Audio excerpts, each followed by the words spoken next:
What's going on, Bench Warmers? This is Nico Bryan here. Welcome to the Far End of the Bench podcast.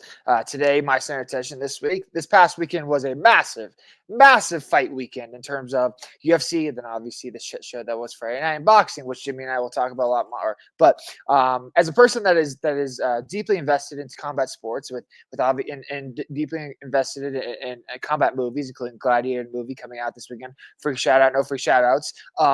This past weekend showed the highs and the lows of combat sports where we're at. Obviously, the co-main event of the Mike Tyson versus Jake Paul fight, Amanda Serrano versus, I can't remember her name. I think it's Katie something. I can't remember her name. I think Katie Taylor, I believe, in the co-main event was one of the best fights at boxing matches I've ever seen. And this is a person that's obviously wasn't around to see Tyson in his prime, wasn't around to see Ali, wasn't around to see Frazier and Rocky Marciano and all these great boxers of their time. And I was pleasantly surprised from the highlights that I saw on Twitter because of the absolute travesty that was Netflix on Friday night. It was very interesting and very funny to me. That obviously the promoter of the Jake Paul Mike Tyson card and the, I think it's MVP Promotions. Jimmy, when he comes back in here after this, can back me up and tell me what the promotion's name is. He said this is going to be the most watched women's sporting event of all time. Probably not wrong, except for the fact that I couldn't watch it along with thousands and millions of people either, because Netflix decided to buffer the whole time. Buffer. And I was like, are we serious right now? And this is a Netflix platform that hosts two Christmas Day NFL games, by the way, and obviously WWE. Jimmy and I love WWE. Monday Night Raw will be exclusively on Netflix starting in 2025. This is a absolute travesty for the sport. And then I don't even need to go in. Well, Jimmy and I will talk more about the Tyson Jake Paul fight and how bogus that was, but what an absolute shit show. Boxing was once great sport, and the women showed that co-main showed how great it can be. If it wasn't for the absolute stagery and showmanship that they tried to do in the main event, it would have been a great card. It would have been absolutely fantastic. And then turn to the flip side on Saturday night.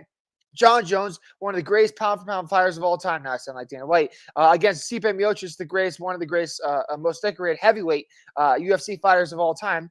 Absolutely fantastic show. The co-main event did not disappoint either. Michael Chandler Oliveira. It's the highs and lows of combat sports that make me fall in love with it. That make me have these strong opinions about it. I just wish that we can give the UFC as much shit as possible when it comes to fire pay and all this other thing. Their product never disappoints. Yes, I get it. There's wrestlers and Dagestani wrestlers that are taking over the sport that make it difficult. There are still some high-flying, high-powered knockout artists and strong submission artists in the mixed martial arts today that's taken over boxing, unfortunately. So I hope boxing could take note of the co-main event that happened on Friday night and instead of trying to put on the show of Mike Tyson versus Jake Paul and try to build on the future generations of the Serranos of the world and the women's boxing, for instance. So it's unfortunate what happened Friday night, but Saturday completely turned around and paid up for us. So without further ado, let's jump into the rest of the episode. If you don't stay down and you never quit, come on over here and sit on the far end of the bench.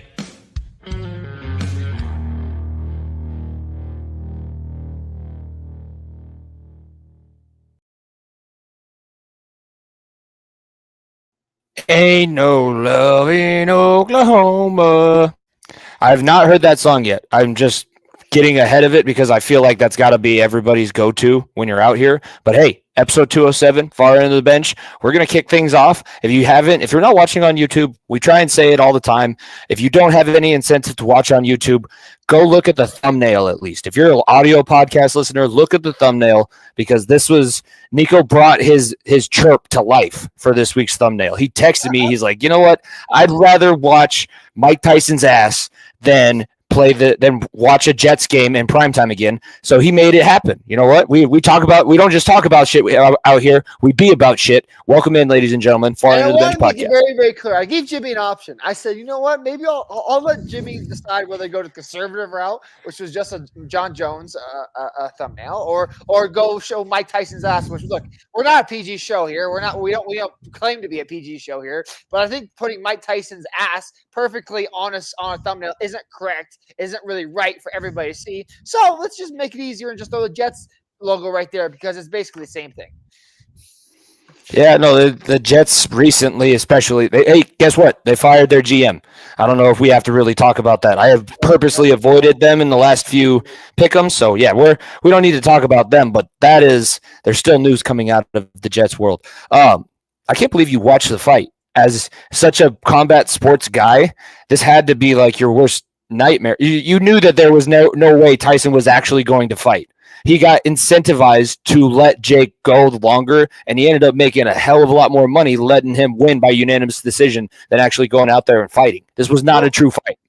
I'll be honest with you. I knew Saturday night was going to be the main event. I knew that I was going to be a lot more hyped for Saturday. I knew that the whole UFC card Saturday night, which we'll talk about here in a second, was going to trump the Mike Tyson fight. Obviously not viewership wise, but in terms of entertainment value wise.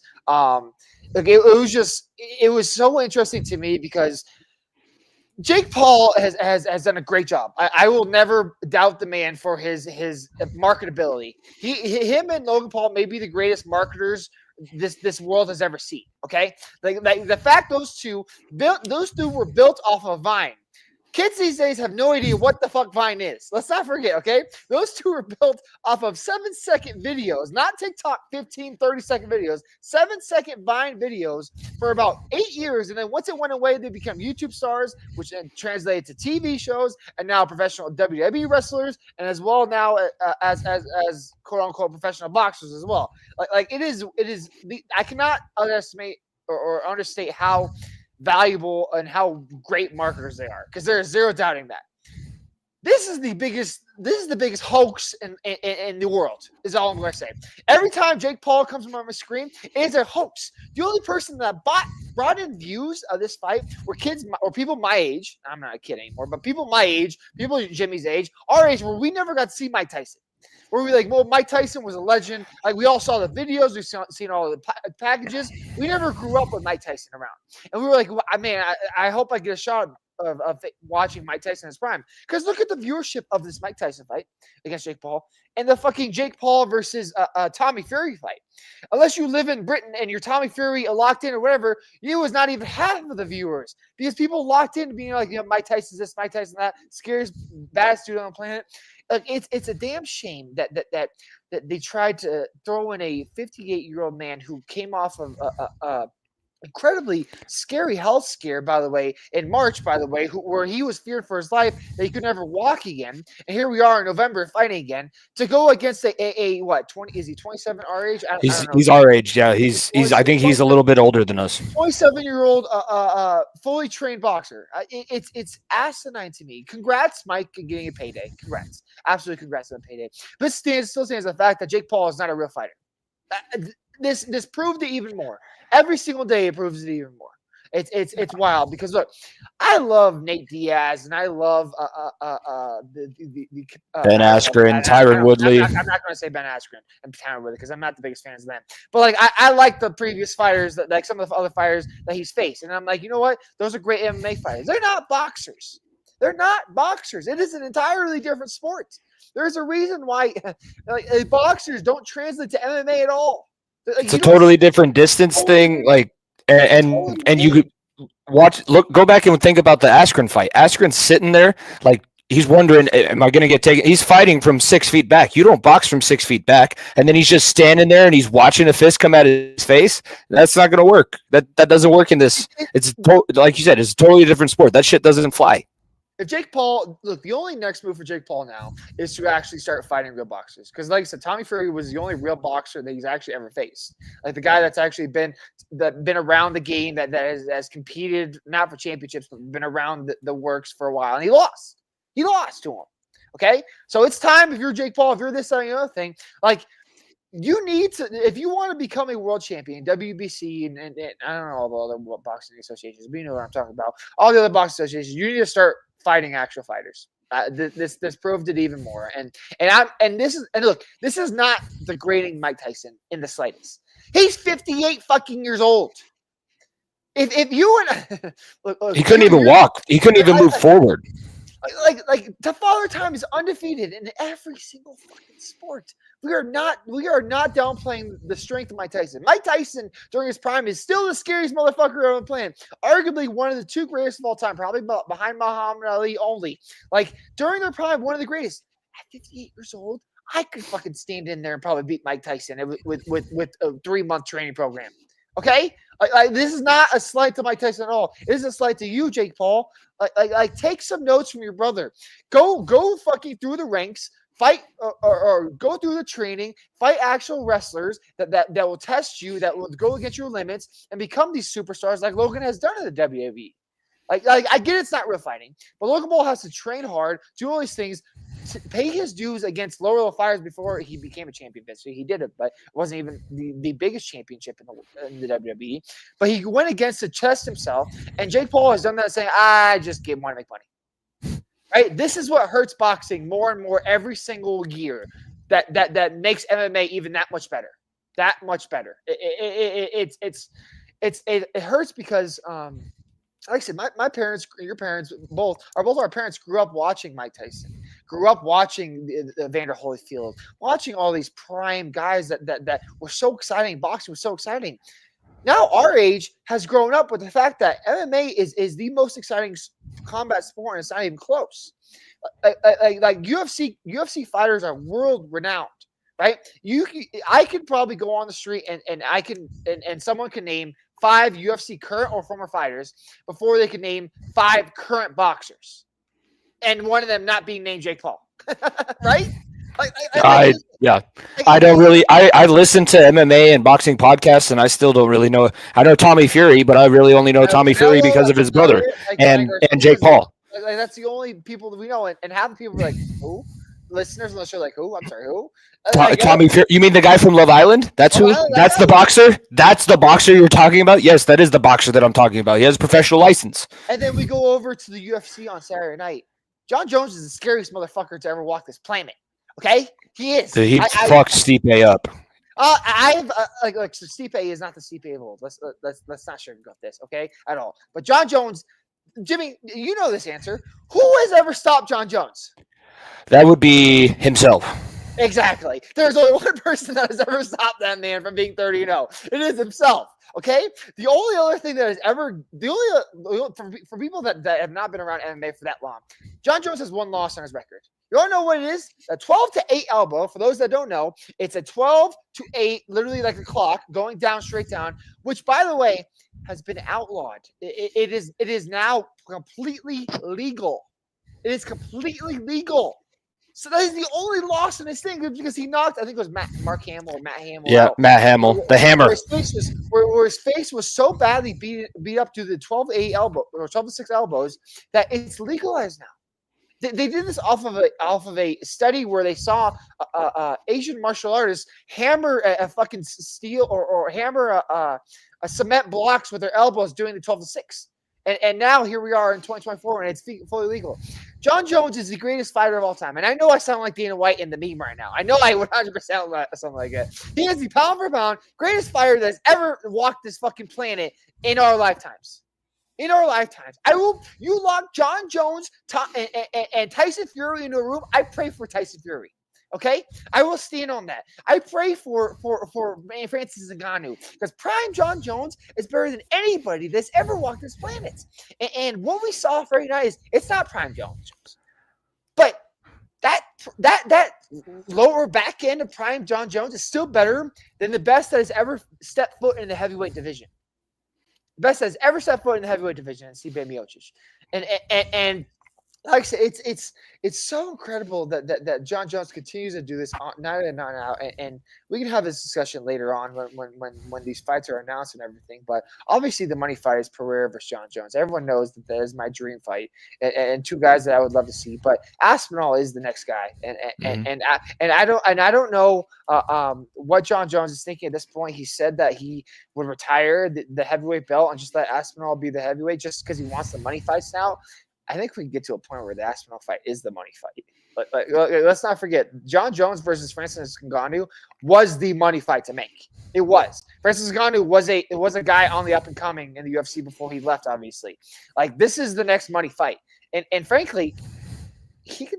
I still have faith in John Jones to beat him. If that John Jones steps in the octagon Saturday night against Tom Aspinall, just. I'm sorry, Tom. You're a great fighter. You beat. Was it Derek Lewis? I don't even remember.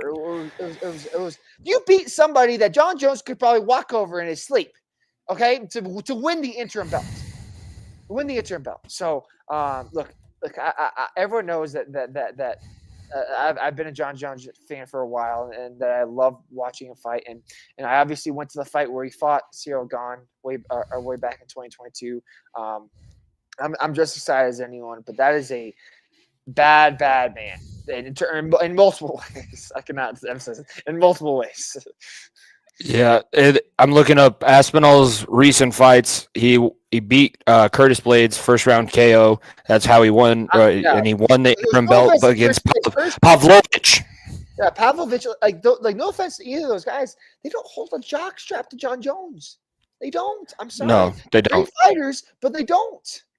Well, that's the bad thing about the reason why everybody was pissed off John Jones wouldn't come up to heavyweight sooner is because everybody's seen this coming from the heavyweight division for a long time. They have not been. This is an old man's division. Like Derek Lewis, I believe, is still ranked in the top 10. I have the division rankings pulled up. Derek Lewis is. We're talking about Jake Paul being 47 and Mike Tyson being 60. Derek Lewis is still in his 50s. He's not in the top 10, but I know he's a top 15 heavyweight. And then you got guys like Cyril Gane. Do we really want to see Cyril Gane versus John Jones again? Because John Jones choked him out with his tits. He didn't even have a choke. He just literally smothered him in his chest like, come on, go to sleep. And Gane literally gave up. I think we're at the point where John Jones has 2 career fights left, if not 1. And I really look. I think Alex Pereira is. I am going to keep barking from the mountaintops. Alex Pereira is one of the meanest, baddest dudes on the planet too. And I think that would be a great final fight. I think that is the money fight to make. Pereira has knocked people out. He's one of the scariest dudes on the planet. Just the stare down alone would feed generations. just the stare down between John Jones at heavyweight and Pereira at heavyweight. Like the fact that Pereira was able to cut to 180, I think it was 185 is the middleweight, right? When he fought Adesanya, like he walks around at 250. Okay, that man is not small. Okay, and John Jones for all these years obviously cut down to 205 for so long at light heavyweight, and now he doesn't have to cut either, and he's at 240 sitting really, really well too. Like it is not like the only mismatch there is obviously the wrestling. Like that is the only mismatch, and Dana said it specifically. John Jones wrestles like that against Alex Pereira, he has no shot. But what I've seen from Pereira is obviously he's taken an ownership of trying to become a more jiu-jitsu guy with Glover Teixeira in his corner and try to work on that more. And look, it's nowhere near what John Jones is on the ground. Okay, nowhere near that. But at the same time, I think John Jones also wouldn't mind to be like, let's fucking put on a show. This is my last performance. I think people want to put on a show, and it could be something special. So I'm hoping the next 2 fights to make are obviously John Jones versus Aspinall in early 2025, and then the end of 2025, December, November, we see Pereira versus John Jones one final time and have one final swan song, man. So I'm really looking forward to this, but. What a card! What a card Saturday night was, because we haven't even talked about Chandler versus Oliveira, which that might have been the 5th round, might have been the most exciting MMA round I've ever seen in my life.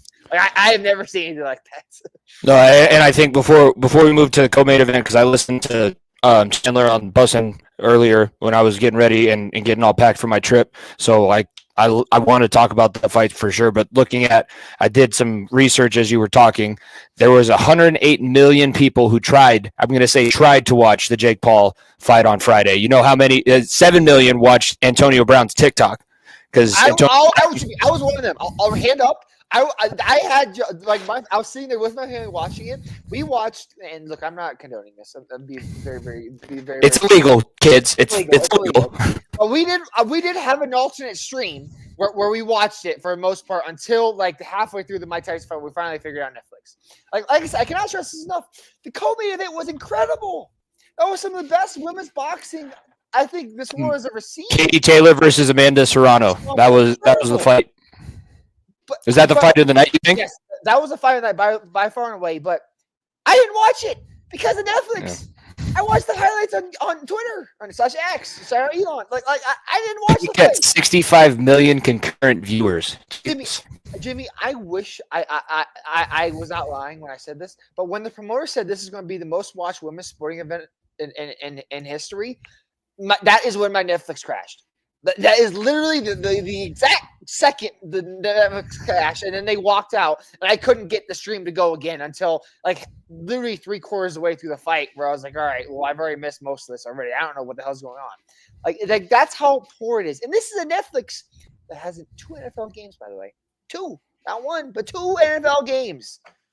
Yeah. And for comparison, it was about 300,000 to 2 million. It's harder for UFC numbers don't get shared as easily, but that was the ratings that they were given was about 2 million at the height of it. But again, it's on ESPN, and now you're able to go back through ESPN Plus and UFC Fight Pass.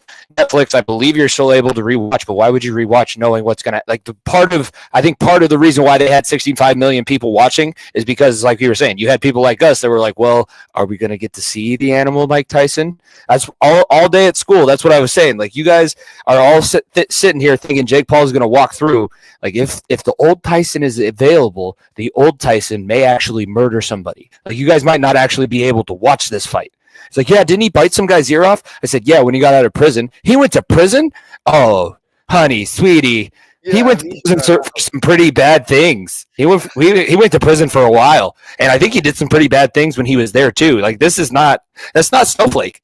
No, that tick of biting the gloves is there's a reason for it. Okay, it's not just something randomly. Okay, it's oh my gosh, it's like a little pimple. He's like, do I get to go take somebody's head off? Can I help? Jake, give me a chance to uppercut you. I want to see if you can take my uppercut one last time. I saw a rumor that Holyfield wants to go round 3, and I'm like, please, for the love of God, don't. Like, just don't. Isn't Holyfield 2-0? I don't know. I have no idea what the series is, but please, for the love of God, don't do it. Like, just. No, I'd rather see Holyfield's son, the kid that used to play at Georgia, get into some boxing. That's honestly all I want to hear about Holyfield and fighting. Yeah, just please don't, for the love of God, because this, like I said, the biggest boxing events in the world, Jimmy. If you look at pay-per-view buys, it's these shit shows. It's the no, and I'm gonna give a kudos to Barstool here. It's the Rough and Rowdies, where it's 2 people that we know from social media, know from these other things, that just step into a ring and think that they can fight with the best of them and just go at each other. And it's these social media influencers boxing. Look, the pay-per-view buys in terms of UFC versus non Jake Paul / influencer boxing fights, I think it's like 5-1. I don't know the exact numbers off the top of my head, but I would take a wild guess. And the more people tuned in Saturday night, John Jones versus Steven Miocic, than Canelo's last fight. And the only it's like I said, Canelo's a great fighter. There's great. Miranda Serrano's a great fighter. Like, there's great fighters in boxing. There is, but like, be real. Like Jake Paul, be real, right? You got your payday. You put a clown show in Jerry's world, and that's saying something, because they've seen a lot of clown shows this year with Cooper Rush being running out there. Okay, Jake Paul has more wins in AT&T Stadium than the Cowboys do this year. You're not wrong, but like, it's. I'm just like, come on, man. Come on. We're better. It was not. I'm not sitting here telling you that it was good, but it is kind of crazy. But the Canelo fight, because of all of Mexico is able to watch that fight, 650,000. But outside of Mexico, if you took that demographic out of there, it's probably somewhere around maybe 30, 40,000 people that actually watch. And I love watching Canelo fight. And I've been very high about singing the praises of Canelo. I love he's good on social media, and it's funny because he's got that really high Spanish voice, but he's sitting there and he's like, I can understand a little bit more of what he's saying. He's like, I'm going to go do this. bang, and then it cuts to the fight, and he's hitting an overhand right. Bang, uppercut. Boom, left hook. Boom, uppercut, and you're done. Chinga tu vida. Okay.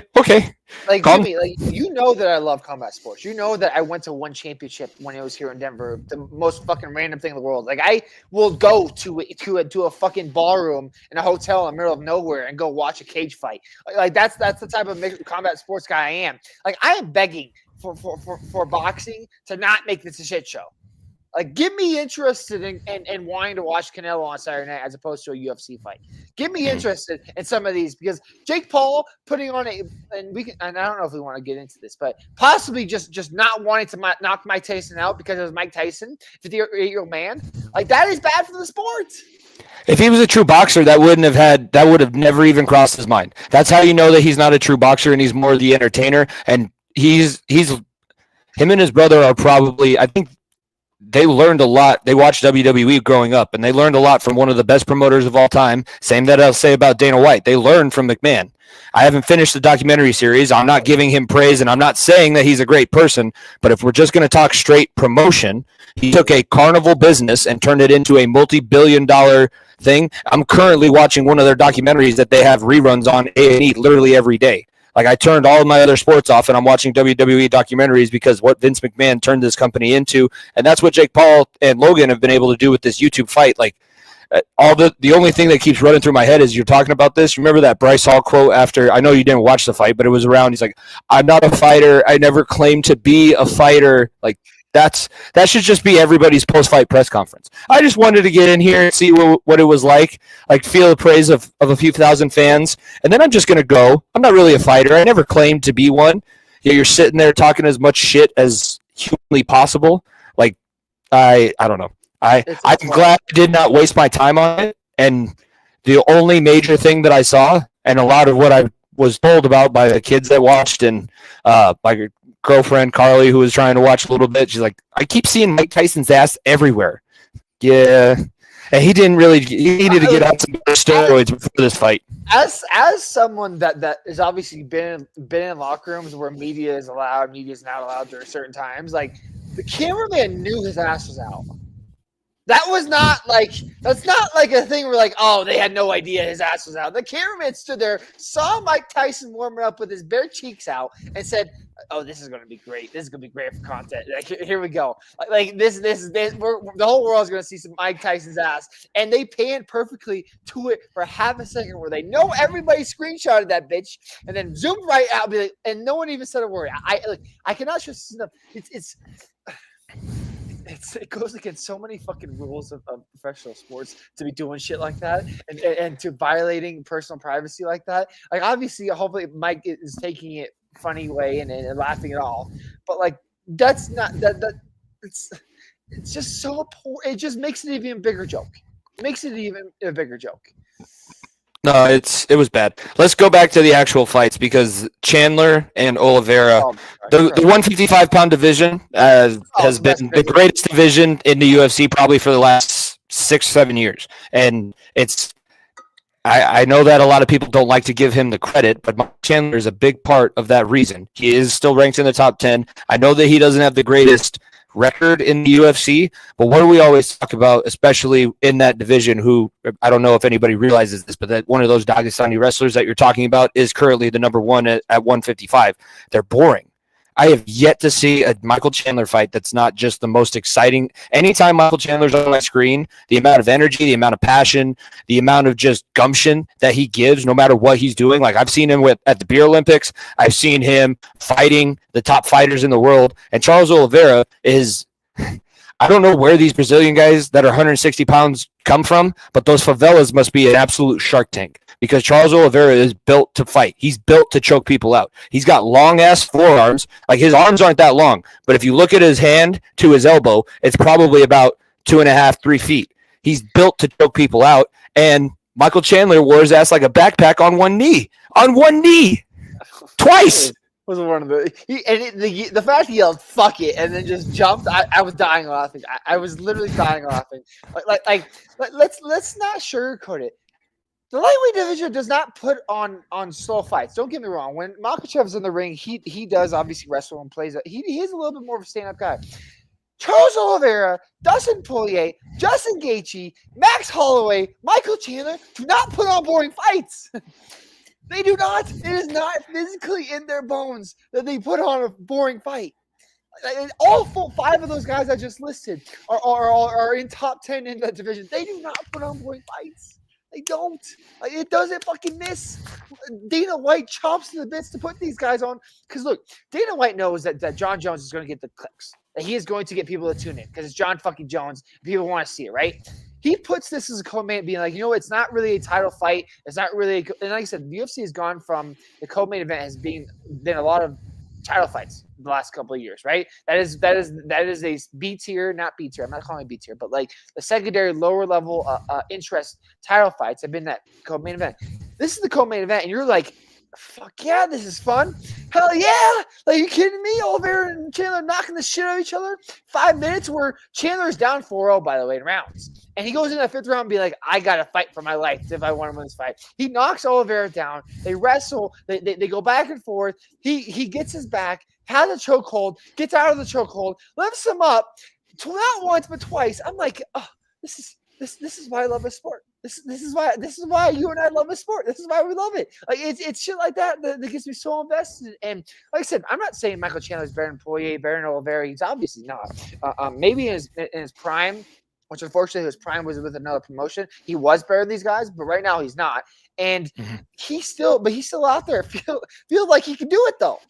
Like he's still out there I would still give him. He's got a puncher's chance in everything that he does, because if he connects with one of those meat hooks on the end of his midget arms, he's truly a pit bull. That's what Mark Chandler's body type is. But he can put people up. If he didn't have any control of himself. That was the worst part. He he said that it wasn't an excuse, and he still did give himself a chance to win with that flurry that we're talking about. But he wasn't as precise in trying to knock him out. I will say this: he was a much more professional fighter. Every other fight in the UFC has been just wild. I'm going to go in there, and if I get knocked out or if I knock the guy out, that's all I'm looking for. Do we need to bring up Dan Hooker again? Dan Hooker's jaw is still hanging off of his face from one of those overhand rights. But this time he was patient. He's trying to set things up. He was very patient on the ground. He's a good wrestler, but like we said, that's a guy that literally chokes out anything that gets within his arms. He's a boa constrictor, but he wasn't able to do it, and he was able to find ways to make this thing last. I don't remember him going. He hasn't gone longer than 4 or 5 rounds. I don't think he has. I mean, obviously this fight went the distance with this Chandler fight, but like he still just puts on such entertaining fights, and like I don't think he can cut down to a low weight division because of how built he is. He's so fucking jacked, but like he's unfortunately in a division where there's just so many good fighters that he's going to lose. Like there's no pathway to get to a championship, unfortunately. Like I don't think that's what he's looking for anymore. Unfortunately, I don't think. Obviously, I mean, he's looking for the McGregor fight. Everyone knows that he's looking. He's trying to get to that next step of just getting a money fight, and that's Conor. It absolutely is. And maybe the BMF title is the next step for him or whatever. But like, it's just an absolute shark take, and I cannot stress this enough. Prime Michael Chandler was like 2015 to 2019 before he even set foot in the UFC. Like he was dominating Bellator for so long, and dominating and being such a great champion where he beat everybody who was in that, no offense to Bellator, that second tier of MMA promotions. And he is in a time period where he's in the UFC with the most stacked division I think the UFC has ever faced. Like I'm dead serious from that. It's up there with the the light heavyweight division for a long time, the flagship division. But I can't. Do you remember the time where 70 was the lowest weight class the UFC had? I know that you and I are that old, but I was thinking like I used to not want to watch guys lower than 170 pounds fight against each other. I want to see big guys. I want to see big, strong dudes that look like Ninja Turtles on my screen and knock the shit out of each other. But again, this is what wrestling, jiu-jitsu, judo, boxing, taekwondo, where you worked, like literally everything you have. When you have weight classes like this, you have the ability to have these down dragouts anywhere. You just have to find the talent, which is the smartest thing that the UFC has done because they go everywhere. They're looking for a fight series, the Ultimate Fighter series. They've hit on a couple different things and have gotten lucky, but you can't get this lucky. You don't go from buying a company for $1 million and then selling it for $4.5 billion in 15 years just by being lucky. Yeah, it's insane. Because if that were the case, we'd be fucking millionaires by now. I know it's such a beautiful sport. Like I cannot stress this enough. Like we don't talk about UFC every single week on the show for a reason. Like don't get me wrong, but like I can stand on the fact that I tune in as nearly every single weekend, watching Dana White Contender Series on Tuesday nights, watching the Ultimate Fighters when it comes on, watching Saturday Night Fight Nights as well, going to one here in person. I'm not going to sit here and act like I know a lot about the sport, but I know bits and pieces of it, and I know you do too, and that's why we love the sport so much, because there's something for everybody. If you have a college wrestling background where you just love this everything, you can watch Bo Nickel. If you have a kickboxing background where you just love guys being able to kick 6 feet in the air and knock dudes out, you have Alex Pereira and Israel Adesanya. If you want a big, strong, badass motherfucker that can knock anybody out with a heel kick or with his hands, you have John Jones. Like there's something for everybody in this sport, and like I said, we've taken 35 minutes on this for a fucking reason, okay? For a fucking reason, because Jimmy and I are very, very passionate about the sport. That's why we've had Rev on. That's why we've talked about big fights for a lot of years since we've started this show. Like it is so damn good, so damn awesome how far the UFC has come, and it's like I said, it's unfortunate boxing has come to this point, but we have this alternative, and not even alternative, a greater alternative. I can't even be that mad. I think it's, like I said, it's crazy how far it's come. And I think that it's giving a lot of popularity to these other, like the styles of MMA too. It's not just giving great attention for MMA. I have a ton of wrestlers. I have more kids coming out for the wrestling team in middle school now because of what they're able to see in the UFC. I have more jiu-jitsu guys signing up for the wrestling team because there's a ton of jiu-jitsu people walking around. And I'm like, hey, you like rolling around on a mat and grabbing people? Let's learn how to hold somebody down on their back and let's work on your top game instead of your ground game. And it's wild because it's such a clash of styles. And I'm sitting there in the corner like, why are you pulling him on top of you? Don't do that. As a person that obviously I played basketball growing up, I never wrestled. Like I'm not going to sit here and act like I'm a wrestler and talk about it, but like it's so amazing to hear because like no offense, football translates way better to fucking wrestling than it does to basketball. Okay, like unfortunately, I'm one of the fucking rare people that just love basketball. That my body translated partially, not even that well, but partially to basketball. That I just loved it so much. But man, it's so awesome what wrestling and obviously kickboxing and mixed martial arts has become. It's so awesome what the UFC's done. It's also cool because Bo Nickel he's still doing his thing. I know this was probably his worst fight in the UFC, but he is one of the proponents. Like everybody wants to give these Dagestani wrestlers a really high praise, and yeah, that's great. Nothing is better than American college wrestling. It's the most exciting with the point system. These are incredible athletes, and with the NIL and the extra years, it's not always great to have older guys, but hey, as a way to kind of transition this out away from MMA as well with this tournament. I know that you're feeling the same way. I've been thinking about it a lot. Like we went to certain places where the team that showed up was not the team that we watched on film or watched even the 2 days before trying to scout in the tournament. Age shouldn't matter. You got to be good enough. You got to be tough enough. You got to just stand in there and see what's going to happen. Like, who gives a shit who's going to show up if you're not prepared? You better be prepared yourself. Like, worry about yourself first and foremost. And that's what wrestling teaches. That's what jiu-jitsu teaches. That's what boxing teaches. That's what MMA teaches. You have to rely and be willing to accept I won or I lost because of me. There is nobody else that I can sit here and blame. Let's go from individual sports to one of the best team sports that there is. And that's weird for me to say, but I wanted to give you a chance to talk about a little bit about basketball. I was listening to I think I'm going to start getting into the Pat Bev podcast. Not going to lie. Because of the whole thing with Zach Bryan, I'm getting more into Roan. So I like Roan, and I know that Roan's a part of the show. He's honestly one of the few basketball personalities that I do enjoy listening to. I like the weird guys, like the guys who can't score. I like Pat Bev. I like Steven Jackson. I like Matt Barnes. I will warn you, like there are weird people out there, and it's almost better that way because I tuned on to ESPN today before we got live on the air here today, and the first conversation was NBA Today on ESPN was talking about Dalton Connect, Lakers rookie, and comparing his shot to Larry Bird. And I was like, what are we doing? Are we trying to find conversations? Like what? Like don't get me wrong, Dalton Connect is a bucket. By the way, Colorado product from Northern Colorado. born and raised in Denver. Like he's absolute bucket getter for Lakers. But what are we doing in fucking November if we're talking about Dalton Connect and comparing him to Larry Bird? Like, are we that bored? Like, well, I mean, it's that or talking about the Sixers locker room situation. Those are like the only two stories that are live right now. It's so unbelievably funny. What's going on? Like Jimmy, I don't know if you, while I'm talking about this, I want you to pull up the clip. Embiid flopped during a free throw. It is so bad in Philly right now that Maxey is calling out. Embiid apparently can't show up for a 10 o'clock shoot around. 10 o'clock shoot around, by the way. Look, you wake up pretty early for work. I've woken up early for work, obviously, for a lot of years. Like, this is a real world thing that Embiid can't get up at 10 o'clock and show up to a shoot around on time. Like, that's a real thing going on in Philadelphia. And you expect that to be your franchise?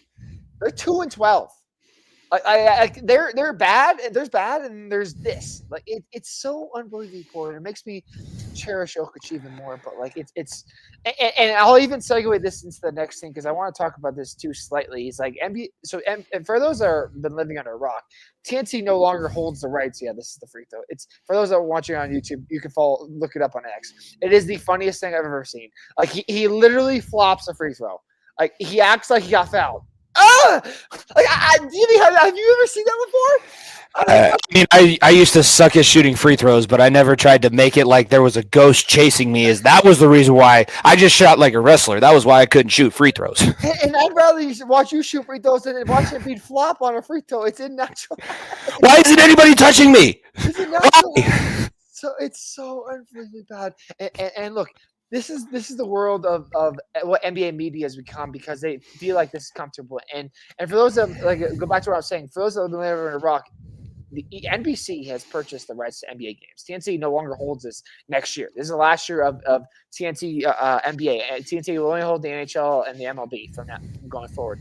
And for those that love inside the NBA with Shaq, Chuck, Kenny, and Ernie, we were worried that would go away. And the NBA struck a deal with TNT, and that so now Inside the NBA is going to get moved to ESPN. I'll be honest with you, there's mixed feelings because I love Inside the NBA. I that is my favorite pregame show that I'll ever watch. It's so funny. They're so insightful. Like three guys who obviously, I mean, Kenny didn't have a Hall of Fame career, but he did win an NBA championship. Three guys that know a lot about the game, and Ernie is probably one of the greatest talk show hosts to ever grace this earth. He's incredible. He's a lifelong Turner guy too. He's been on TV for decades. For decades and decades. And my biggest worry is when they purchase this, if I have to sit there and watch Kendrick Perkins again be on Inside the NBA, call it something else. Call it something else because Kendrick Perkins and look, I don't mind Richard Jefferson. JJ Redick was incredible and really, really insightful. That's why he's a head coach somewhere. For the love of God, the step down from Shaq, Kenny, and Ernie to Ramona Shelburne and fucking Kendrick Perkins. Are you kidding me? That's what Inside the NBA is going to be next year. Just fucking get rid of it. Just retire it. I'd rather it retire than have these fucking personalities get thrown into it. And it's I'm so worried. I'm so worried about what next year's going to look like for Inside the NBA because man, it could be so bad. It could be so bad. And I'm just like, please don't ruin a good thing. And I feel like they are. It's likely that that's going to end up happening. Unfortunately, I'd like to sit here and say there's no way, but when you try and capture the same thing and bring it to somewhere else, it never works. Like there's not going to be the same producers, so they're not going to know what to film at the right times. Nobody's going to know. Like Ernie, we talk about Jokic being the best setup man ever. Ernie Adams might be one of the best setup men ever because he got three guys in the NBA that were very like they were good in media, but now they're polished. Like Shaq is doing really a lot of commercials. Charles is doing a lot of commercials. Literally millions of things. And Ernie Johnson is, like I say, he's one of the best of all time. Like I cannot stress enough. I don't even know if he's going to move over with it because obviously you said it. Like he has Turner ties. He does college basketball when they do it. He does MLB. Like he doesn't announce the games, but he does all the pregame stuff. He's just done it for years and years and been a Turner guy. Look, frankly, if Inside the NBA gets moved over, and Ernie's not there. Just don't even fucking bother. I'm dead serious. I can't sit here and fucking act like this is going to be Inside the NBA without Ernie and Shaq and Chuck and Kenny. Like it's just not going to be that. Please don't try to throw Stephen A. Please don't try to throw Kendrick Perkins in this. Just don't. Just save it. Just retire it and try to do something different. It looks like the article I was able to find, they will be moving Ernie along with them, but it's going to be they're going to have to implement ESPN personalities somehow because none of those guys that they're bringing on that show are ESPN personalities. And you know ESPN has we're the best. We're always the best. If we can find Pat McAfee somewhere in the world to do it, then fine. But like, I there's not one out there currently. There really isn't. Like a guy that was like Pat McAfee's entertaining, respectful, and knows what he's talking about. Kendrick Perkins is not entertaining, does not know what he's talking about, and it has no idea what's going on. And it'd be horrible. That's all I'm gonna say. It'd be horrible. My main question for basketball, we don't have to spend a ton of time on it because it's still really early, but the benchmark is Christmas Day. There's a few different games. I have them put down on our thing here. So the Nuggets right now, they're 8-5. They're dealing with Jokic kind of being in and out because of the whole family situation. He'd had a new baby, so congratulations to him. There's nothing wrong with. I think that's what it was. I don't know if it's confirmed yet entirely, but it is like it looks like it's at. But yes, they have the Mavericks, Lakers, Knicks, Jazz, Clippers, Warriors, Cavs, Wizards, Hawks, Trailblazers, Pelicans, and then they finish up the Christmas Day run with the Suns on the 23rd, and then again on Christmas Day. They're 8-5 right now. What is the benchmark that you would like to see them at by Christmas Day? I think there's, I'll go through and there's 1, 2, 3, 4, 5, 6, 7, 8, 9, 10, 11, 13 games left until Christmas. What do you think their record should be if they're going to be the team that we want them to be? I would love to see get to 20 wins, but obviously that's winning 12 of the next 13 games. That's an insane run. That's not very, very crazy. If you sit at 18-13 and you're right there, I don't think that's a bad thing going into 2025. What worries me so much is like when Jokic is not on the floor for this team, it's a G League roster. Like let's not sugarcoat it. Without Aaron Gordon or without Nikola Jokic on this team, like. I watch a lot of basketball. I do watch a lot of basketball, and I don't even know who the fuck's out there. Like I'm like, what are we doing? What are we doing? Facu Campazzo?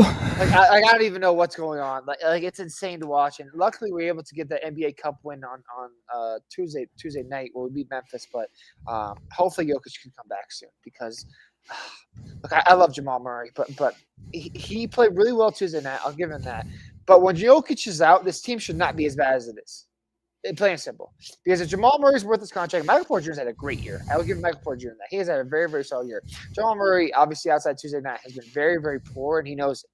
He knows it too. And we should not be losing to fucking New Orleans on in an NBA Cup game where they're also missing Zion, Brandon Ingram, CJ McCollum, Jose Alvarado, where they're missing their entire starting lineup too, and we still lose on the road because Jamal Murray can't get going. He's turning the ball over, doing these dumb mistakes. There's something up with him. They got to figure out what's going. I don't know if it's he doesn't like Calvin Booth. Maybe he was more of a fan of Connolly before he left and went over to Minnesota. But it just seems like there's something that they don't like about each other. And basketball, I haven't watched the Lakers show, but I think one of the cool things about the Showtime Lakers on HBO is you don't really as a fan, you don't necessarily think about all the egos and all of the bullshit that goes on in the behind the scenes. All of those clips with Jason Sudeikis where he's the coach before they bring in Phil Jackson, I'm like, there's you can't cut my balls off here. Bullshit. If it helps the team win games, I'll cut your balls off as many times as I want, and I'll reattach them, sew them back on. What do you want from me? Like the NBA has personalities out the ass. If these two personalities don't mix, this is a bad setup for the Nuggets. Imagine Jamar Chase, Stephon Diggs, Odell Beckham Jr., and T. Higgins, and all of these other prima donna receivers all on the same team. And that's what you get in the NBA.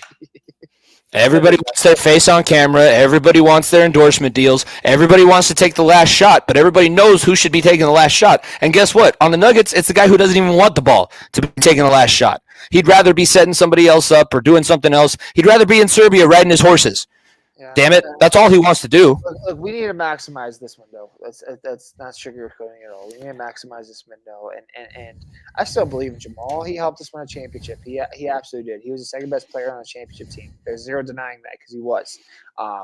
But during this time, look, Jokic obviously will be back soon. It's not an injury, so we know it's not long term. When AG went down 2 weeks ago, I think now maybe it was 3 weeks ago now. That should have been the biggest light bulb for Jamal Murray to fucking go a little bit harder. Go a little bit more, because when you have two starters down, frankly, two all-star level players down, Aaron Gordon, Nikola Jokic, you have to have step up. Mike has stepped up. MPJ has played very, very well. He's shooting the ball really well, facilitating, doing everything. He's getting rebounds, doing other things. I have not seen that from Jamal Murray. He's turning the ball over, making dumb decisions offensively, and I don't know if it's because he's scared Russ is behind him and that he'll close out games for him, or what's going on. But like I said, look, the fact that we're 8-5 and had this many troubles to start the season is also positive, right? It's also positive because you got to realize that this team is still an NBA championship contender when Jokic is on the floor. It's not when Jokic isn't. That's just a fact. If Jokic having his best career year so far. Yeah, he's playing in his MVP run.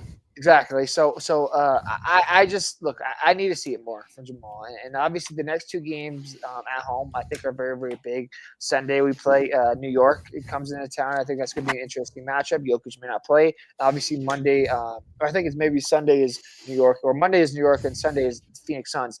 Either way, it's two big matchups coming up, or I don't know. Who the fuck we're playing? It'll be the Mavs, then the Lakers, and Mavs. The Knicks are after that. So it's three big games coming up, and obviously everyone knows the fucking Lakers drama that comes with this team. So I would love nothing more than to try to get right with them too. So hopefully we can figure this out. I would like to. I think sitting at 18-13, 19-12, going into 2025 for the calendar year, I think would be a very, very good benchmark to hit. Especially and fucking play on Christmas Day, please. Because I might not be able to watch NFL if Netflix is going to shit the bed. I don't want to have to watch the Nuggets lose on Christmas Day, like I've kind of become accustomed to. Every single year. It's so unfortunate. My last question for the NBA is about the Cavs, because they're 16-1, so their undefeated streak is over. But what is the difference? Is it the coaching? Because I've heard that the coach has probably been looked at as the guy that's why this is going the way that they do, because everybody wants to play hard for him. But what have you seen out of this Cavaliers team, who we've been saying, take that next step, get to the next level. Next level is not starting off 16-0. That was unexpected. Kenny Atkinson is the new coach, obviously, and Kenny Atkinson is frankly one of the most underrated assistant coaches for the last couple of years. Like, let's not forget Kenny Atkinson during those Brooklyn Nets years where the Brooklyn was so fucking deteriorated. They had D'Angelo Russell, Karis LeVert, Jared Allen and company, and that team was a playoff team. Right? Kenny Atkinson was the reason why they were able to bring in KD and Kyrie and do those things. But he's also the reason why they fired him and why KD and Kyrie didn't want him anymore. Like, imagine what the Nets would be right now if they decided to buy in a little bit better, not trade all your picks, not try to get Ben Simmons, not all to do these other things, and try to just build off of Kenny Atkinson. They could be in a great position with great draft picks and that's the other thing. They try to buy their way in. And Kenny Atkinson got run out by KD and Kyrie, and then he got into a position where he has a young group and exciting group. Right? Like Donovan Mitchell, I since we started the show, Donovan Mitchell has been an absolute terror, okay? Donovan Mitchell was dropping 50, 60 in the bubble, and we were talking about it like he is going to be the next star in this league. Like, he's going to be the next star in this league. And now he is the center point of an offense that works really, really well around him. And the complementary pieces, Evan Mobley is a unicorn of itself. If you don't know Evan Mobley, he's a 7-foot lengthy big man. I watched him in high school, funny enough, in Arizona, and he is a very lengthy, strong big man. He has really taken that next step this year for Cleveland. He's done an excellent job. Darius Garland has had a slow start to the year. He hasn't been that well, but I see a really, really deep and young, exciting team.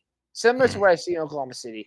Like Donovan Mitchell is obviously the veteran, quote unquote, of the group, and you have Karis LeVert, like I said, Darius Garland, Evan Mobley, Jared Allen. A team has a defense, it has offense, it has weapons. Like, I don't think that they're better than Boston. I still don't think that. I think Boston is still a step above them, but I do put Cleveland in that next tier. Like, I think that when you talk about the best team is the East, it's Boston, it's Cleveland, and frankly, you go down, probably Milwaukee is the next one, maybe Indiana, and that's the conversation. It's not Philly, it's not Miami right now, it's not some of the other teams that have been at the top. They have really solidified their roles and their bench unit, and Kenny Atkinson's done a great job. And I know our friends at Ohio Sports Talk are very, very excited because that team is playing very, very good basketball.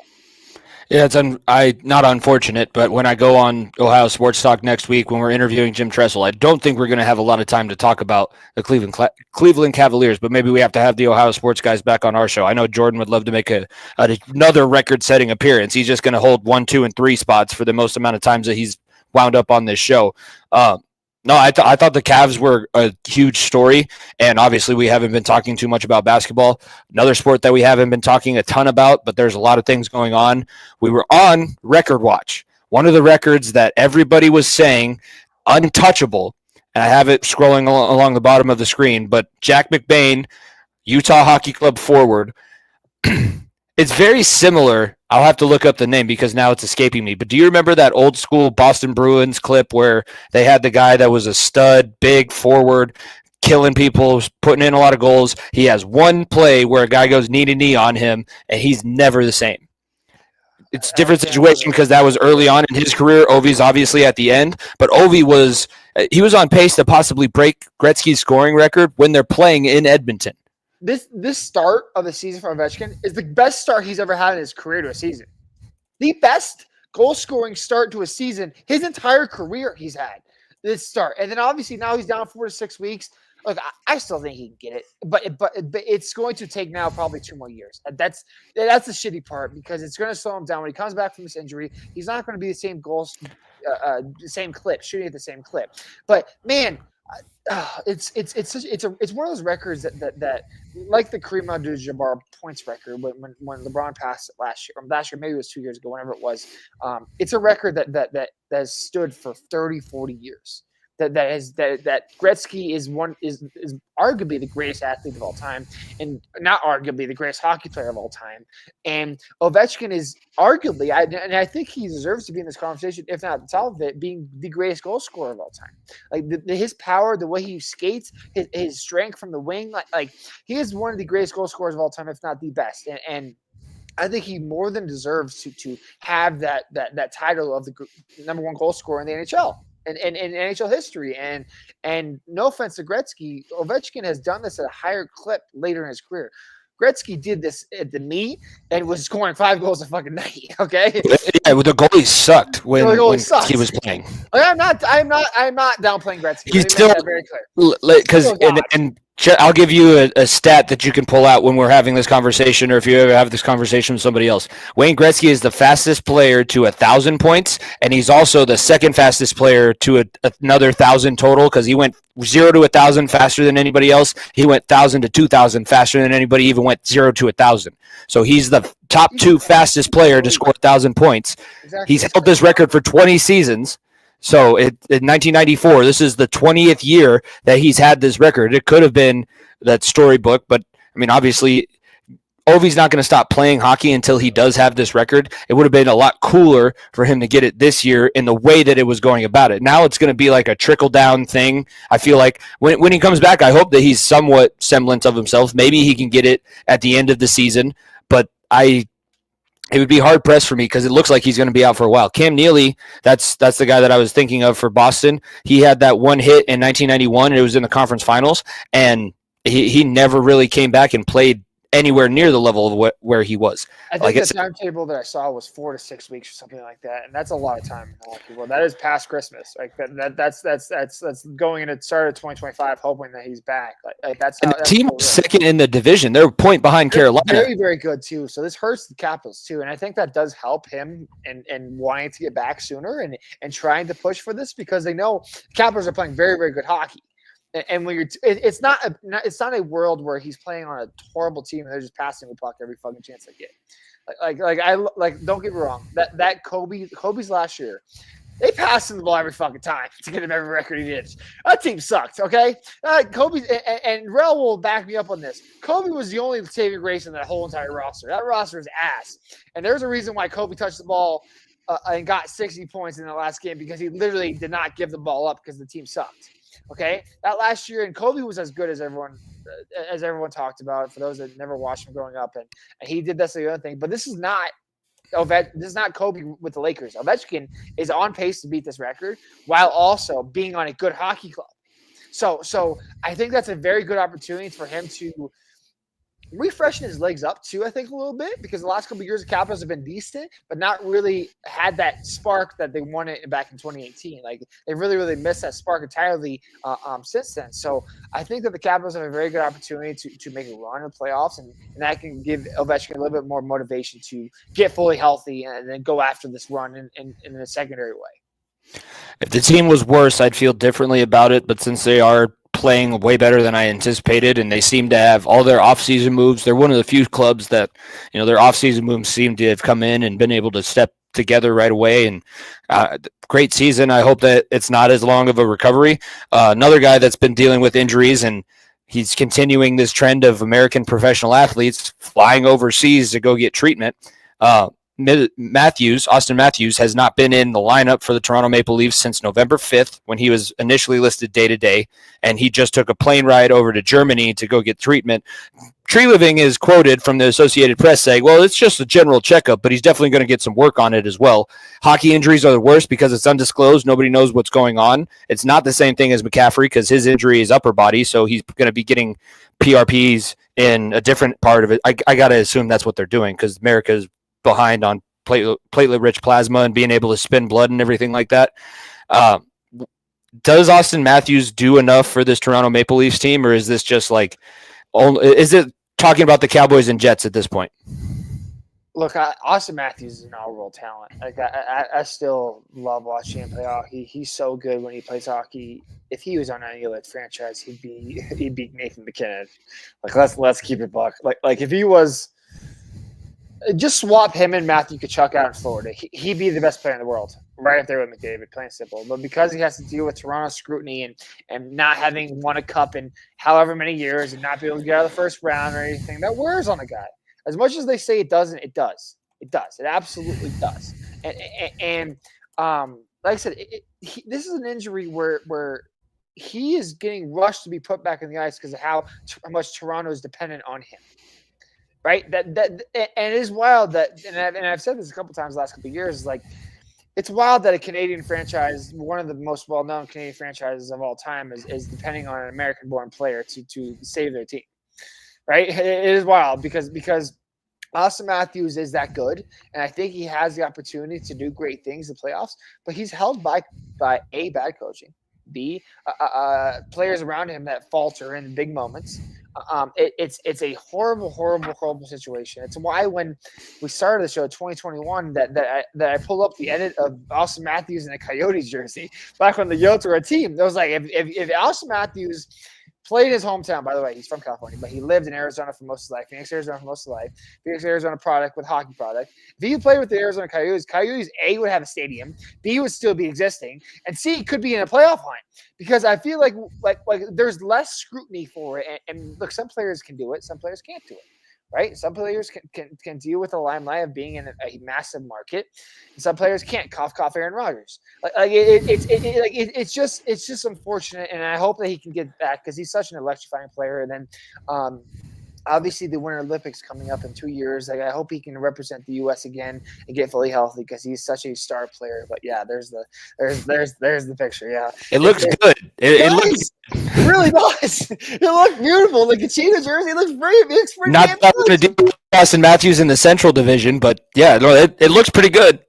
Yeah, so it's unfortunate that obviously everyone knows that my thoughts on the Coyotes not existing anymore. We don't need to keep beating a dead horse with that, but yeah, I really hope that for his purpose that he can try to get out of there, try to get into and it's going to sound really bad, and I'm not trying to make it sound bad.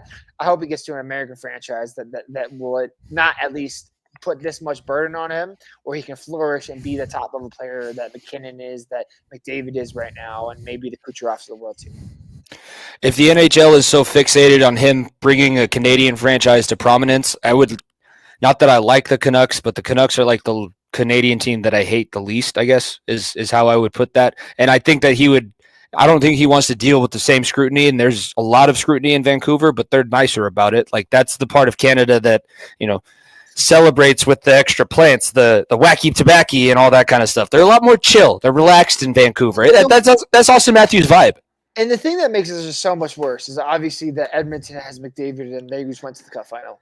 Like Toronto has this. It's fucking Boston versus LA in terms of basketball wise, in terms of baseball wise too. It's like in Boston versus New York. Like you don't want them to fucking be good, but they are. Except they just. Why can't my star do this? Why can't my star do that? And Oilers obviously have that. McDavid and Matthews has been good, but he's never got them to the promised land. Well, I mean, they're spending way too much money. They started their downfall when they gave Tavares all that money to come over from New York. That was the start of their downfall. And early 30s too when he signed that deal, and it looks worse and worse every single day. Like, I think he's still getting like 35 to 40% of all the cap space. It's horrible. It's horrible. No. Let's talk about our team because I was doing some research for the show today.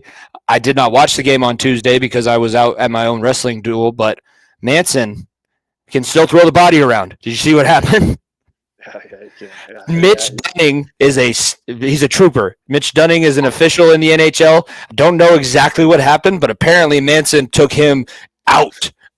He took him out. He was out laying on the ice for a few minutes. His stretcher taken to the hospital. He's recovering now, but the hits just keep on coming. Look, if you think that you're going to be physical with this Avalanche team, you have another thing coming. Like you have to have a 6'8" Brent Burns, Joe Thornton on your roster to be able to stop the fucking back check by Nathan McKinnon, or have Josh Manson light up a ref by accident. That's literally there's so much promise to this Avs team every single year. Every single year that we've been on the show, and Manson's done a really, really good job. I'm really, really, really hopeful. And since we're talking about this team and we're talking about teams that are tanking pretty bad, I'm just going to bring this up again because I want to speak it into fruition. And I know I know you know where I'm coming from. The Pittsburgh Penguins are one of the worst teams of hockey right now. Yeah, this was on Biz is doing heavy still. They're one of the worst teams in hockey. They are the worst team in hockey, and they kept all of his buddies around, and they keep paying him more money, and the dude is still a bona fide. He's a certified G and a bona fide stud, and you can't teach that. He ain't going anywhere though. He's too superstitious. He will only ever wear a Team Canada or Pittsburgh Penguins sweater. He will not wear anything else. I saw that highlight of the 2010 gold medal game in Vancouver when he beat the U.S. in overtime, and that still hurts. That still hurts so much. That was Luongo was just on Spit and Chicklets, and they talked about that one all day. That still hurts, man. I remember watching. That was like my first real introduction to Olympic hockey. And that run and that team that I love so much with Dustin Brown and obviously Oshie. I don't think Oshie might have not been on that 2010 team, but that 2010 team Whit was on it. Whitney was on it. Whitney was on that team. Like there were so many great fun guys on the team. Ryan Miller, I love Ryan Miller goalie too. Like that was so much fun. And the Crosby just broke my fucking back. Like watching that puck go, and I was like, no shot that went in, and I was like, oh, it hurts. It hurts even talking about it to this day. But either way. I would buy a Sidney Crosby jersey the second he fucking gets traded to this team, okay? Like he is... It would be the number one selling jersey in this entire region of the country. The southern market would be all Avalanche fans. I don't give a fuck if he's a lifer in Pittsburgh, okay? Tom Brady's a lifer in New England too, and he still won a championship somewhere else, okay? That's a different person that you're talking about, though. I know, but we were talking about the greatest, one of the greatest of all time. And I'm not... Maybe Tom Brady is a little bit farther ahead, but Sidney Crosby is in the conversation. Lemieux, fucking Howe, fucking Gretzky. Like he's in that conversation because he's done it for so damn long and been that productive for so damn long. Like don't give like. I have a hard time calling him this, but I think it's a very, very accurate representation. Is he's the LeBron James of the NHL, right? He's won 3-4 cups. He's been prime in the late 2010 or late 2010s, and obviously the late 2000s as well. He's done this for 15, 20 years nearly now. He has been consistently good and consistently healthy and damn good product. And look, Casey Middlestat is a fucking great 2C. Okay, but my God, if a man can dream that top line of Mikko Rantanen, Nathan McKinnon, and Sidney Crosby, oh my God, I'm gonna have to put a sock on the door. Like it's so. You're not gonna have Middlestead anymore because I have to think that's who they would ask for in return. The deals that I saw would be like a Logan O'Connor and possibly Miles Wood and Jonathan. Not LOC. Not the Denver lifer, not LOC, please. I would give up Jonathan Drouin, Miles Wood, and Logan O'Connor for fucking Nathan or Sidney Crosby in a heartbeat. I'm sorry, I would. Swap one bestie for the other. I would. Okay, I would, and maybe some draft picks too. And the other thing, the thing is it's not a matter of what it'll take to be done. It's if it'll be done. Like it's if Pittsburgh really wants to pull that trigger, because it'd be doing right by Sidney Crosby for all these years, and he will always be beloved in Pittsburgh for the hockey version of the Steelers. Like he is this generation. Hockey Steelers. The hockey Steelers. Like he is this version. Like he has been greatness for so damn long in Pittsburgh that his name is up there with Ben Roethlisberger and biggest faces of Pittsburgh for a lot of years. Like since 2000 on, it's been Crosby's town. Nearly. Mm-hmm. It's been Crosby's town. Like, don't get me wrong. Big Ben was a big face of that. He went through a lot of things, and frankly, Sidney Crosby has been the face of that town for forever. So, I think it's a matter of if they want to pull that trigger and do right by him. I could see them pulling a trigger on Malkin and trying to get rid of him maybe a little bit, because it might be easier to try to break ties with that. I don't know if it's true. But like I said, this Avs team, it's trying to get healthy. It's trying so desperately to be healthy, and I keep going back to this, and it hurts me every time I say this. Is like, you still don't have a center out there, or you just still don't have a captain out there. You still don't have a captain, and that hurts every damn time. Hurts us in the playoffs. So, and I'm not blaming Landy for Nichushkin's falling out the last couple of years in the playoffs. But having a captain there helps. Okay, having a captain there helps, and I don't think Crosby would step in and take the C, but he definitely have an A on his chest, and I think that would add a whole different dimension to this team. It absolutely would. So, it would be this. It would be one of the. It would be a move on the same level as Raymond Bourque, which that would be because Raymond Bourque is he's Boston royalty. He is Avalanche royalty because of he has the goal in the playoff run, and he was the dude when he was here, but he is a Boston Bruin. His numbers retired in Boston, and he has that whole cool moment with Esposito. It's retired here too, but he has that cool moment with Esposito when he takes off he shouldn't have ever had that number. They should have always retired it after you were done. Like Raymond Bourque is that guy. I get what you're saying, and I'm not sitting here saying that I wouldn't be head over heels excited for it. I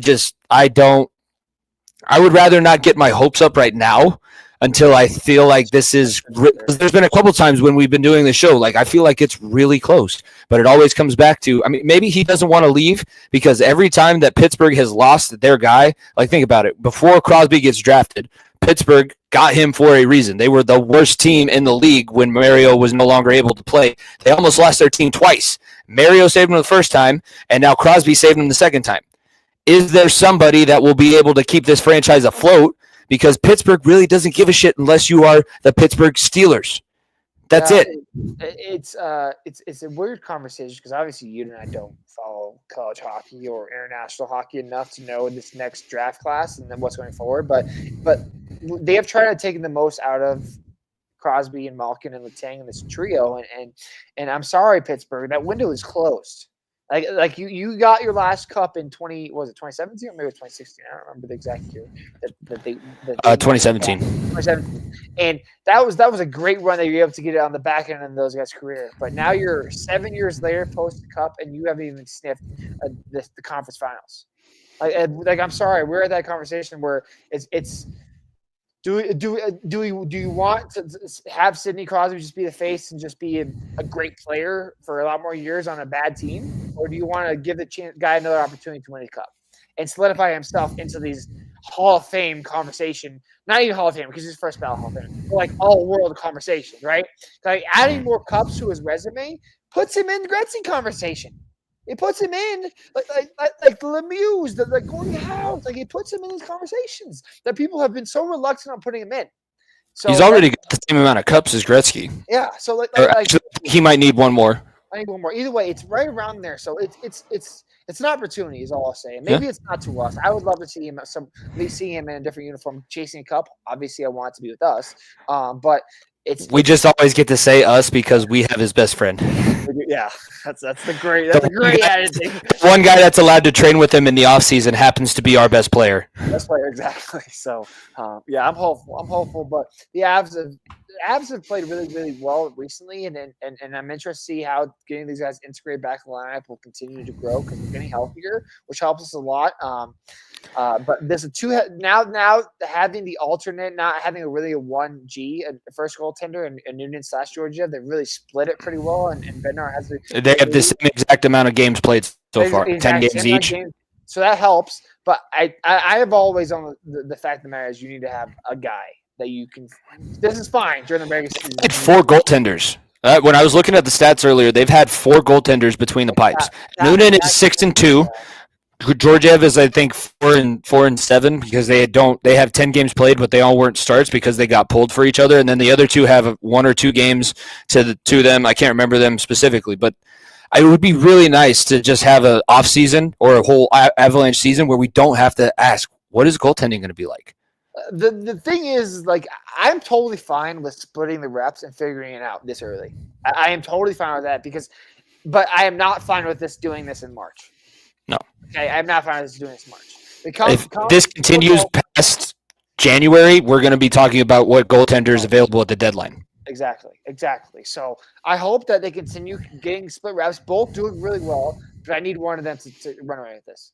Plain simple. I need one of them to solidify themselves. And I don't care if it's a Noonan or it's Georgiev. I don't care either one. I just need one of them to do that. So they have a little bit of confidence going into the playoffs where I'm like, okay, the goalie doesn't have a fear of getting pulled, right? Not have that fear. It's his net. It's his net to lose. He's the guy.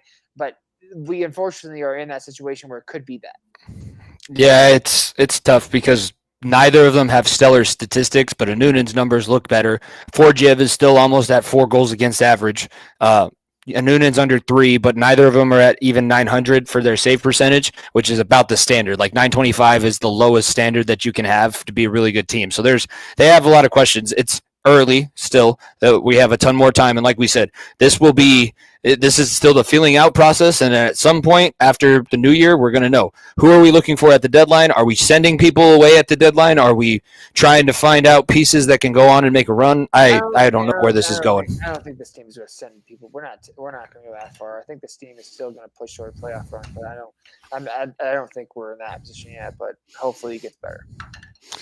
All right, let's get into one of the people's new favorite segments. This is one of our more popular ones from the last couple of weeks. You like it because now we get to have a little bit more like college basketball type talk. That's one thing that I did want to ask when we were talking about basketball. Do you think that there's going to be reciprocal influence? Because obviously college basketball has influenced college football, especially this season. Is there going to be something different about March Madness, or are you just thinking that this is kind of we're getting the only influence that we're going to see in this situation? No, the college basketball, it's perfect how it is. Don't fuck with it, please. NCAA, I'm begging you, don't fuck with it. It's already perfect how it is. But they need 80 teams in that tournament. I know, but it's already great. So don't mess with it. All right, looking up, I have the standings scrolling through. I guess the first thing that I'll bring up is what I texted you, what our debate topic is going to be, because I'm interested to see where you land on this. The question now, because the SEC, there's likely going to be a team that's 10-2 that makes the SEC championship. As of now, I think Georgia holds the keys to their destiny to meet Texas, because Texas has already solidified their half of it. They're going to be in the SEC championship no matter what. If Georgia goes to the SEC championship and say loses to Texas, which means they would have 3 losses, but they would have 1 extra game that the other SEC schools that only finish with 2 doesn't have. How do you see the committee dealing with that situation? Do you get penalized for making the conference championship and losing, or do you kind of get revered for being in that top 2 spot and you get the at-large bid over one of those other teams with 1 less loss? Let's put this when we talk about this debate. I think it's important to bring up the other teams that will be in the conference championship picture too, because I think that's where the big deciding factor is if there's bid stealers. Let's call it that, because as we use this term in college basketball, bid stealers, right? If CU, for instance, beats BYU and or frankly could be even Arizona State in the Big 12 championship, that's a bid stealer. Right, that's a bid stealer, because the question is BYU versus Georgia, which I think that we both put Georgia over them. Even if Georgia had 3 losses, BYU has 2 losses, I think the argument is still Georgia there. I think that's just the way I've seen it for the committee. But then you look at these other conferences. Miami, if they face Clemson, and Clemson's obviously on the outside looking in, that's a bid stealer. If Clemson wins the ACC championship and takes over Miami, that could knock Georgia even that further down. I think Georgia. I think Georgia is an interesting topic here because I think Georgia is the outlier here, where they still have that big win over Texas and have those big wins throughout the season and close games against good teams that they will trump a team that's trying to sneak in. I think so I think when you talk about the teams that lose the conference championship, I think we have to more go into the Big 12 and the ACC. I think that's the big conversation here because I don't see even if Ohio State wins the rematch against Oregon in the Big 10 championship, both those teams are in. Like both those teams are in. I don't think that's Oregon's right now. I think the only team that has losses to give to be really happy with where they're going to end up in the college football. Ohio State wins out and only loses to Oregon twice. I think that's still good enough. I don't even think it's mainly the conversation gets brought up because if Georgia loses to Texas in the SEC championship, their record is going to look worse than Ole Miss. Ole Miss beat them head to head, but. Yeah. Does Georgia deserve to be penalized because the only reason they got that extra loss because they looked great outside of the games against Alabama and Ole Miss so far. And those are two really tough teams that are both likely to be in the college football playoff as well. Unfortunately, Ole Miss has that one random loss to South Carolina. Otherwise, they would be in the SEC championship over Georgia right now. But I think that's what people are worried about. How do you deal with the head-to-head winners that will technically look worse because Georgia is going to have that conference championship pedigree? That's a great. That's a very, very valid conversation point. I think that's. I think you have to take into account. I mean, look, they've told us that they're taking in strength of schedule into account, right? Into this account, right? Mm-hmm. And let's be honest with ourselves. Indiana loses this weekend. They're a one-loss team. Don't be part of the hit squad. Don't be part of the hit squad on the Hoosiers. I'm not a hit squad. I'm just putting a realistic world out there. Indiana is a one-loss team, and their only loss is to Ohio State, and they're not in the Big Ten championship, right? They're not. So what do we do there? And I think Indiana with one loss would not make a conference championship. I think the SEC and the Big Ten have the quote-unquote trump card over the Big 12 and the ACC. I think that's where things get argumented there. Because I think Georgia's win over Tennessee puts them above them. Ole Miss, if they can sneak in, that's fine. I think those Ole Miss bid stealers will take into account the BYUs, the SMUs, the Miamis if they lose. Like, I don't think that really affects your Big Ten more. And like I said, that's why this bid stealer thing, and that's why we talk about college basketball so much come March, is like, if you are a team that's on the bubble and you just get into the conference championship and win it, there's no denying you. There's zero denying you. And like I said, SMU has that great opportunity. Miami's looked like they floundered. Clemson could sneak back into the ACC championship too. If Clemson or SMU win the ACC championship, they're automatically in. They're automatically in. I guarantee you that they're automatically in. Whether or not they get a bye, that's a conversation we can have otherwise than that, but they're automatically in.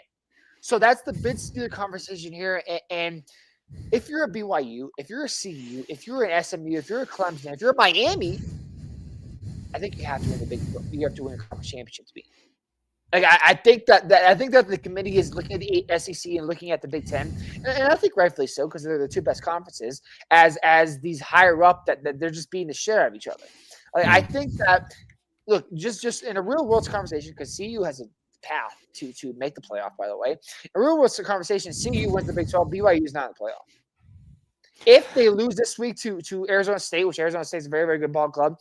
It's at Arizona State, too. At Arizona State, I think, has to win win the Big 12 championship to get in as well over CU. I don't think that they could. They overlap. Arizona State and CU are in the same exact situation because they both have 2 losses. They both struggled earlier on in the season, but have looked really solid since. They both have a path, and their coaches like Prime and Dillingham are probably 2 of the up-and-coming coaches that will be able to bring up. Right now, it's Kirby Smart. It's Sarkisian at Texas. Those are the top-level coaches. those two guys with CU and Arizona State, that will be why the Big 12 championship has as many eyeballs on it. There is still a lot that has to happen for that to actually play out. Arizona State needs to handle business against BYU, who's coming off of a loss where, as I was looking up, I was watching that game, but as I was looking at the stats, like, how the fuck did BYU lose that game? Arizona State only ran for 80-something yards. They only passed for 192. It was a 17-14, or not Arizona State. Kansas only passed for 192 yards, only ran for about 80. It ended up losing 17-14. And, I mean, BYU has looked a lot like Miami, and Miami ended up picking up a loss because it looked like they weren't taking people as seriously as they needed to. The Cougars now have a loss, and I was struggling picking them to beat Arizona State, but that was when they were still undefeated going up against the Sun Devils and having a game to give. They have no more games to give unless CU blows up and unless Arizona State blows up and Iowa State and Kansas State all lose. Like, BYU is now struggling. They're fighting for their own life. I want to. We can segue this into your bracket because I'm interested to see where everyone's ranked out. But like I said, I stand firm that the Big 12 and the ACC are only going to get one representative. And frankly, one of those two conferences is not going to have a bye. Boise State will have a bye. It's a real world conversation. This is real world. Boise State will have a bye because they're only lost, and you can probably pull up their rest of their schedule. They're going to be having to bye because Mountain West isn't very good. And let's say you have a fluke loss at the end of the year, like they'll be the only loss of the season will be to number one team in the country if they lose top 4 team in the country. So they will have a bye over either Miami or Colorado, and that's a real conversation to have. So if you're anyone, you got to be licking your chops in Boise State. Be like, fuck yeah, keep beating the shit out of each other because we're going to sneak into a first round bye and love this. And frankly, could even be a 3 seed. Not even a 4 seed, right? You could be high enough to not even have to face Oregon again. And be able to go through a different path to the national championship. Obviously, this is a long conversation. This is the fun part about the bracketology doing all this because we can talk about these hypotheticals, right? But I will stand firm on the fact that the Big 12 and the ACC are in a position where if you're in a Georgia team that loses the SEC championship, I think you have to hope for no bid stealers. That's it. Like you have to hope for no bid stealers to even bring up those conversations. And I think Clemson and SMU are those bid stealing teams. And frankly, I'll even go a step forward. If Boise State loses the Mountain West championship to I don't even know who's the second best. It would be TSU. I'm not calling them that it'd be a bid stealer because I don't think that they'd enter into the into the college football playoff. But that knocks Boise State down, and that means that they're not a conference champion and they have to be an at-large bid. Right?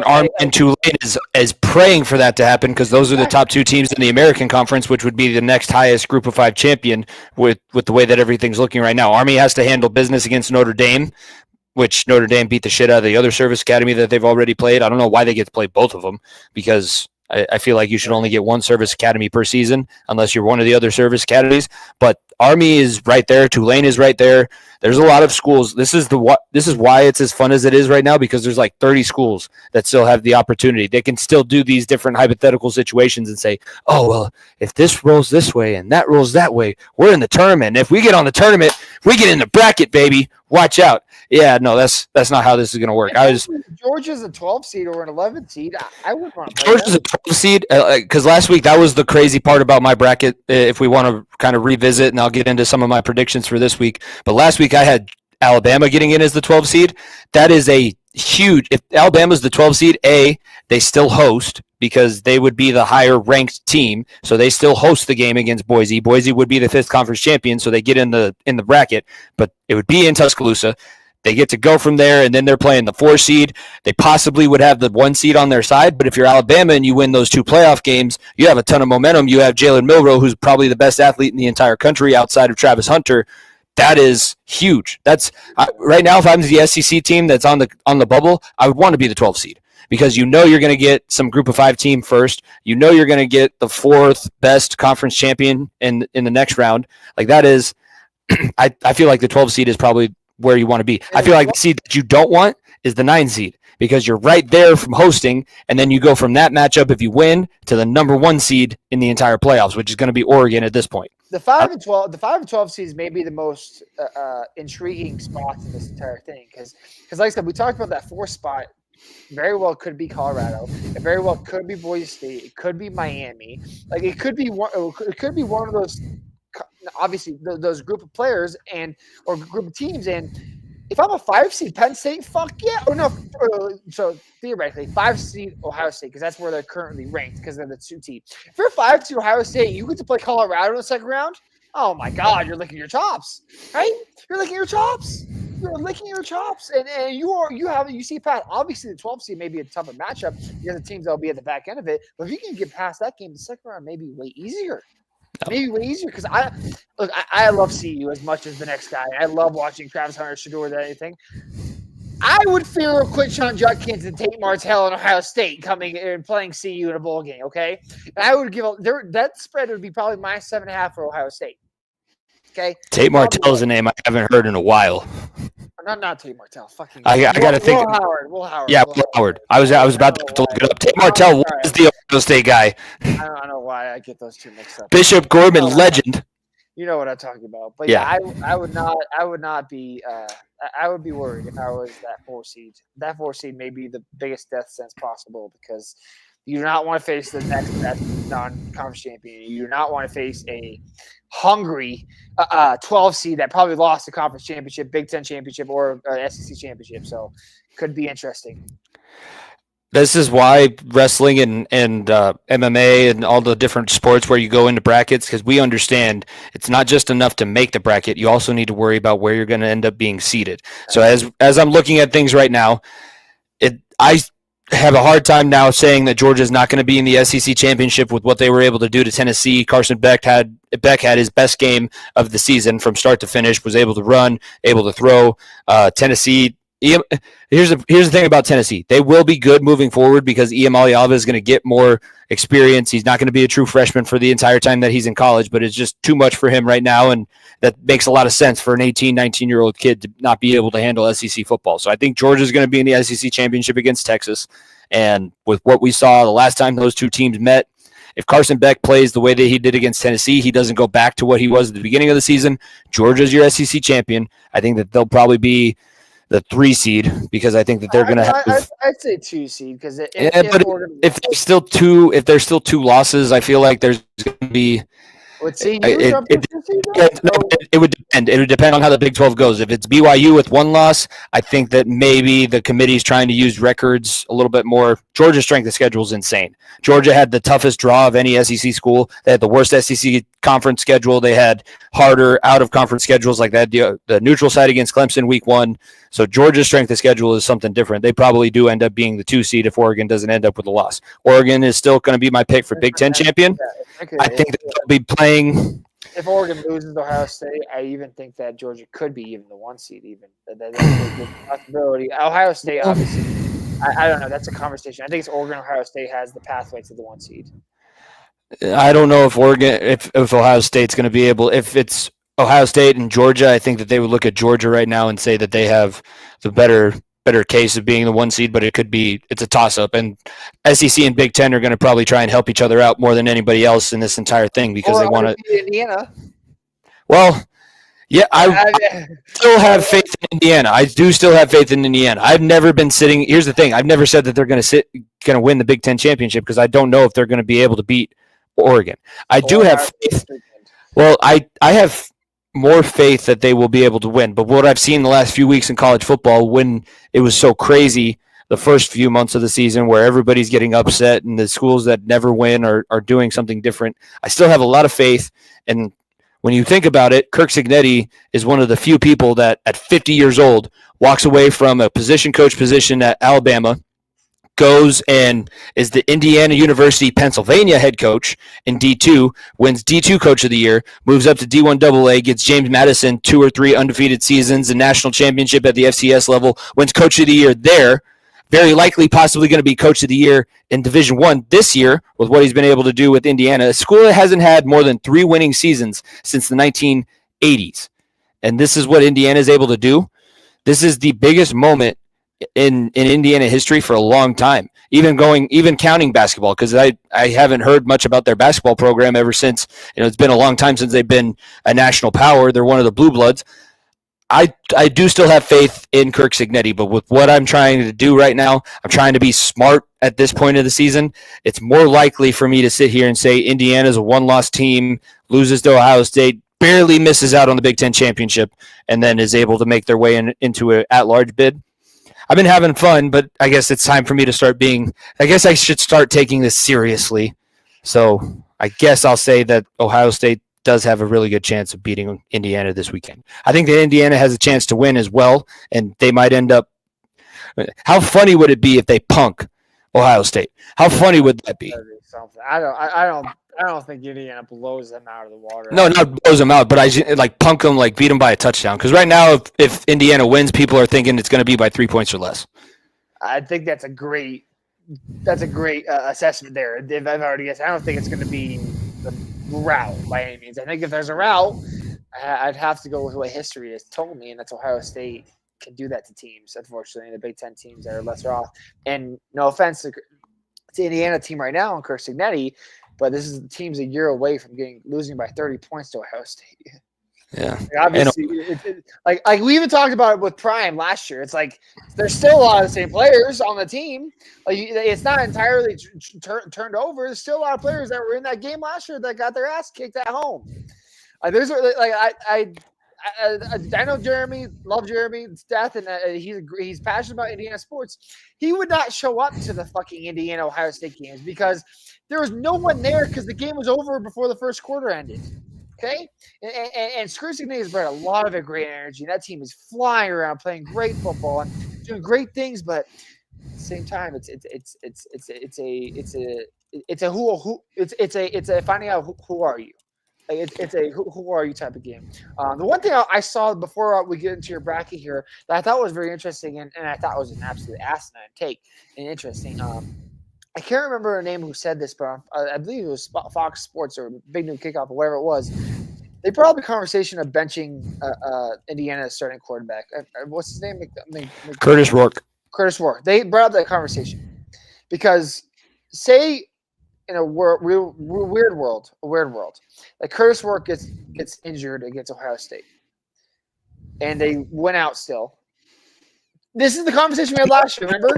I know what you're talking about because it's the conversation with Florida State. Exactly. I think that's asinine to do that, to think about that. You go and try and win every single game with your best players out there. Play to win the game. But it's also if Curtis Rourke gets injured, and obviously Jordan Travis was on a Heisman track of being there, not winning, but being there. And I don't think Curtis Rourke is necessarily doing that. He's playing great football, don't get me wrong, but he's not on that track. Proven that he can play at this big boy level because he's been a lower level guy all throughout the rest of his career. Exactly. So I think it's an interesting conversation because bring up the conversation we talked about. Georgia, 3-loss SEC championship loser. Indiana, 1-loss, loses their quarterback. Yeah, no. Right? That would be SEC over, and we would have. Unfortunately, would be, and that's unfortunately what the fucking college football playoff committee has done the last couple of years, and that's why we lose our minds with this shit. That's why we lost our minds with it last year. In no world was Florida State going to win the national championship last year. No world. Like we know that for a fact. No world. But also they're an undefeated team, and you have to reward teams for winning games. Right? You have to reward teams for winning football games. So it's an interesting conversation. That's all I'll say. I don't like that strategy because you're basically conceding. You do that strategy so that you can be the person who bitches for the next year about, we were left out. How could they leave us out? We were 10-1. We had only trailed against 2 teams the entire season up until Ohio State. The only other it is a loser's mentality. It is a loser's mentality. But the only other conversation that I've heard is that the one team that has some sort of pedigree that they played all season in Michigan, they look like absolute shit. Good on them for able to come back. Like winning the games means something, but they looked really bad against a Michigan team that sucks. Michigan sucks this season. Michigan is not that's not a benchmark. That's not a win to be proud of, other than the fact that you're 10-0. You had your bye going on. Like that was a lot of football those guys have been playing. Similar to what I think we saw with Oregon last weekend. They struggled with Wisconsin in Madison because they played 8 straight conference games without a bye. They're finally on a bye again this week. So Oregon went on an absolute tear. My bracket predictions, here we go. I'm going to I'll throw up the just generic bracket so that everybody can follow along. If you're not watching, I'll post the picture. I don't have the bracket with me. I have to go print it out downstairs, but I'll post the picture with it tomorrow when I drop this segment on our YouTube channel. But 1 seed, I'm going to give it to the Big Ten champion, Oregon. 2 seed, SEC champion, Georgia. The 3 seed, here's the thing, if CU is the 3, if CU's Big 12 champion, I think that they could possibly be the 3 seed because I think that they would get more love than a Miami, who everybody knows is a paper tiger playing in a really bad conference, and SMU, who hasn't been in this situation in 35 plus years. So I think that CU would be the 3 seed as the Big 12 champion, and I'm going to give, I guess I'll give Miami one last shot where they're the 4 seed as the ACC champion. Boise's my 12 seed and the last conference champion in 5 seed technically, but they'll be on the road against the next team that's in. But those are my 5 conference champions that I have right now, which I think, you've done a good job of talking me out of my hotter takes so far the last few weeks. The only thing I would change is I think Boise State will be a 3 seed. Yeah, but they almost lost again last week against the Mountain West team. I know, but if they went out, it's look. I think that CU is going to win the Big 12.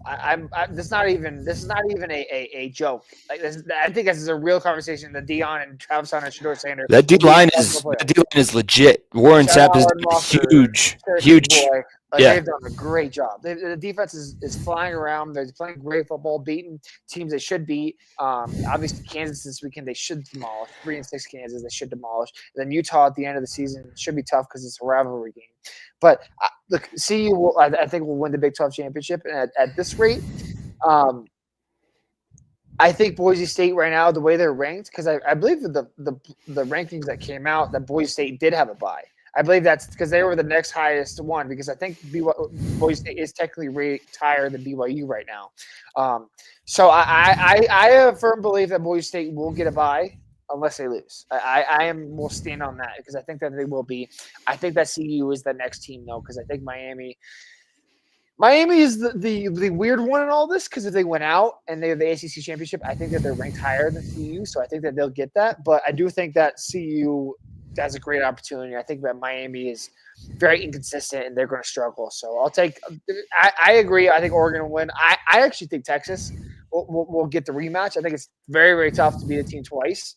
I think that's the only thing. So I'll go Oregon, Texas. Boise State is the third, and then I'll go CU being the fourth. The bracket that I'm seeing does have Boise as the 4, and then that means that Ohio State, BYU ended up being the 12, so they were the last conference champion seed. They would go to Columbus, is what I'm seeing.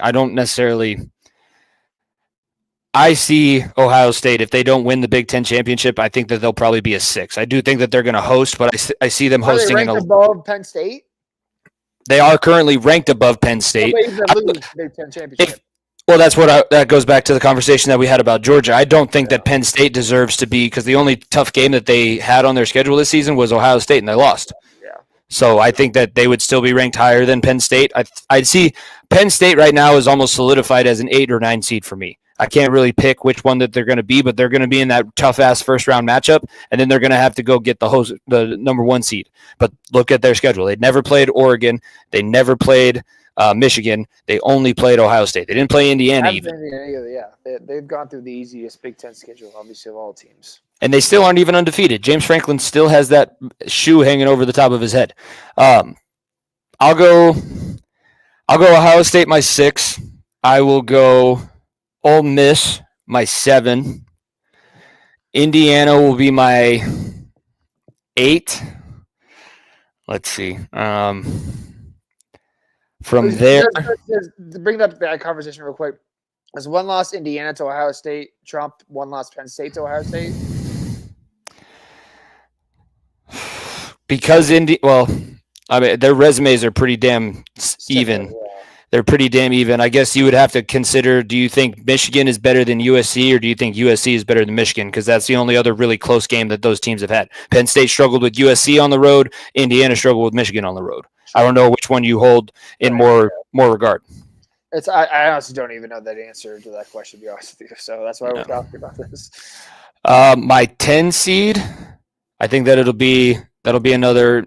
I can see the 10 seed being Notre Dame. I would love to see Army beat the shit out of the Irish. I don't know what it is, but ever since they refuse to be in a conference, yet they still play an ACC schedule, I just don't want. I don't want Notre Dame to be good. I don't want Notre Dame to be able to play this so well and get to set their own schedule and not have to worry about conferences or conference championship games. I hate the fact that they're still listed as independent. That's stupid. All the other independent schools have found themselves a conference. Why can't you? They're also not independent in basketball, by the way. In other conferences, they're in the ACC. Like football is the only one. It's a TV deal. It's not anything other than a TV deal, and they're not even that good. Riley Leonard has had a decent season against the back half of their schedule. Don't forget, he didn't throw a touchdown pass for almost a month. Yeah. Almost a month. If you go a month in the playoffs without throwing a touchdown pass, you ain't going a month. Sorry. We're not going a month. That's true. Ain't going to happen. I see them probably at a 10, 9, 10, or 11. I'd like to see SMU. Here's my question for you. Do you think SMU or BYU would get in if neither of them win the conference championship? I would probably say B. Is that SMU have 1 loss or 2 losses? SMU has 1 loss. Their loss is to – I'll pull it up real quick. I don't know. I think the Big 12 is better than the ACC this year. I think that there's better, worse teams in the Big 12. SMU's 1 loss is to BYU. I forgot about that. They lost to BYU 18-15. There's that conversation right there. So BYU takes it. Well, SMU's undefeated in the conference until they get to the conference championship at this point. Knock on wood. Sorry, Pony fans. Sorry. I know that you got a lot of bad juju that you're trying to get off your back. Hey, you've been able to have Eric Dickerson on the sideline and lightning hasn't struck the field. That's true. Talk about a guy who had a bag in college. Have you watched the Pony Express 30 for 30? I haven't, but I've heard the stories. The golden Trans Am that Texas A&M bought him and then SMU took over the payments for. And he's still like good on him. He was trained very well by his lawyer. He's like, I have no idea who my grandmother made the payments on that car. What are you talking about? I don't know what you're talking about, yeah. My prediction for the champion. Hold on. Before we do that, I'm going to make this a weekly segment as we talk about it. Give me Army's path to the college football playoffs. Army's path right now is stay undefeated. Yep. Stay undefeated. Win your conference championship. Beat Tulane in your conference championship. The Army-Navy game, they've already said won't have any bearing on the final standings because it's technically not even a regular season game. It's a game that they always have. I'm really excited for that one. But win your conference. You also have to hope that Boise loses. You have to hope that the Big 12 champion ends up picking up another loss, whether that's CU, Arizona State, or BYU, because at this point they all do have a path to lose one more game and still make the conference championship. And I think that you need Ohio State to blow the doors off of Indiana as part of that equation as well. And then you would be able to move yourself up high enough. As of now, they're undefeated and still sitting down at 19th. They beat Notre Dame this week in Notre Dame. Do you think that they bump up higher than CU? Because they still haven't even ranked CU in the top 15. CU's 16th right now. I don't think so. I think that CU would get a slight edge, and I think that CU has to win the college or win the Big 12 championship to get in. I'd stand firm on that. I don't think they're a 3-loss team. They're not going to overlap Georgia or Indiana, or for that matter. They have to win the Big 12 championship to get in. But I do think that if they do beat Notre Dame, that I do think that they could be in the top 12. Mm-hmm. And that in the top 12, let's not forget, is a conversation for that last spot in the seed. Right? Is in that conversation for the last spot. So I don't know, especially on the road at Notre Dame.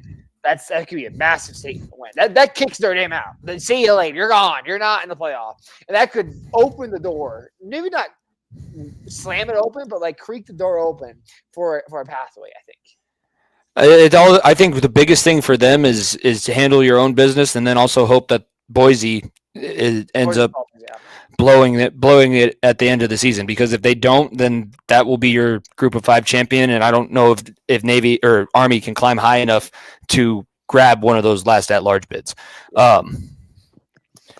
Here's my. Who did I have? I'm trying to remember. I'm thinking about who I had in it last week. Who I had in the title game. I had I think you had Bama, and then you had I think it was Bama Oregon. I had Bama in the Final Four. I know.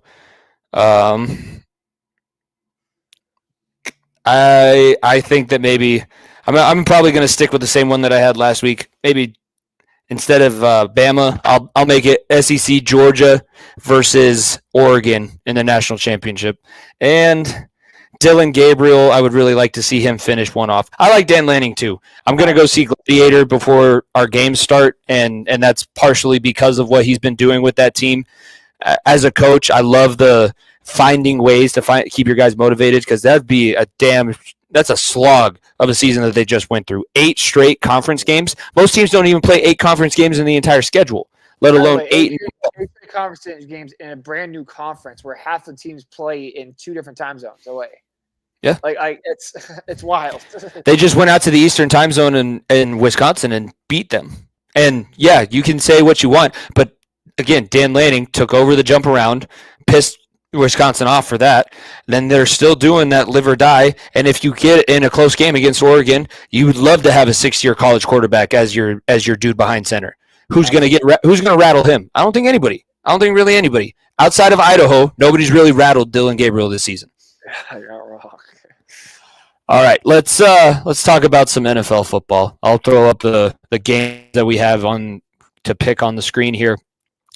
You are picking up quite a bit more of the lead. I'll just say it that way. Here's our games for this week. Did I have a good week last week? I don't remember. You had a decent week last week. I think you lost the Thursday. We both lost the Thursday night game. We both lost the Thursday night game. We had the Broncos. You got the Bills because I thought that I guess I wanted to be different. And then we both got the Chargers in Texas. The Chargers game was a little bit iffy towards the end. What the fuck? The old Chargers showed up for the end of that game last weekend. Oh my gosh, the old Chargers, yeah.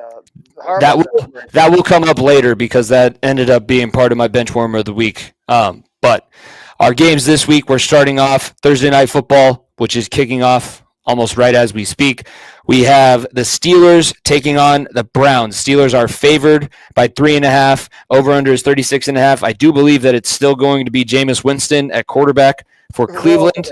Dorian Thompson-Robinson, we don't have really many other options. Jameis season to the end of the year. It's Jameis's team. I think that this defense is too good. I said it on Sunday. I don't think we kind of all agreed. I guess I want your take on this. Do you trust the Steelers to continue what they've been doing?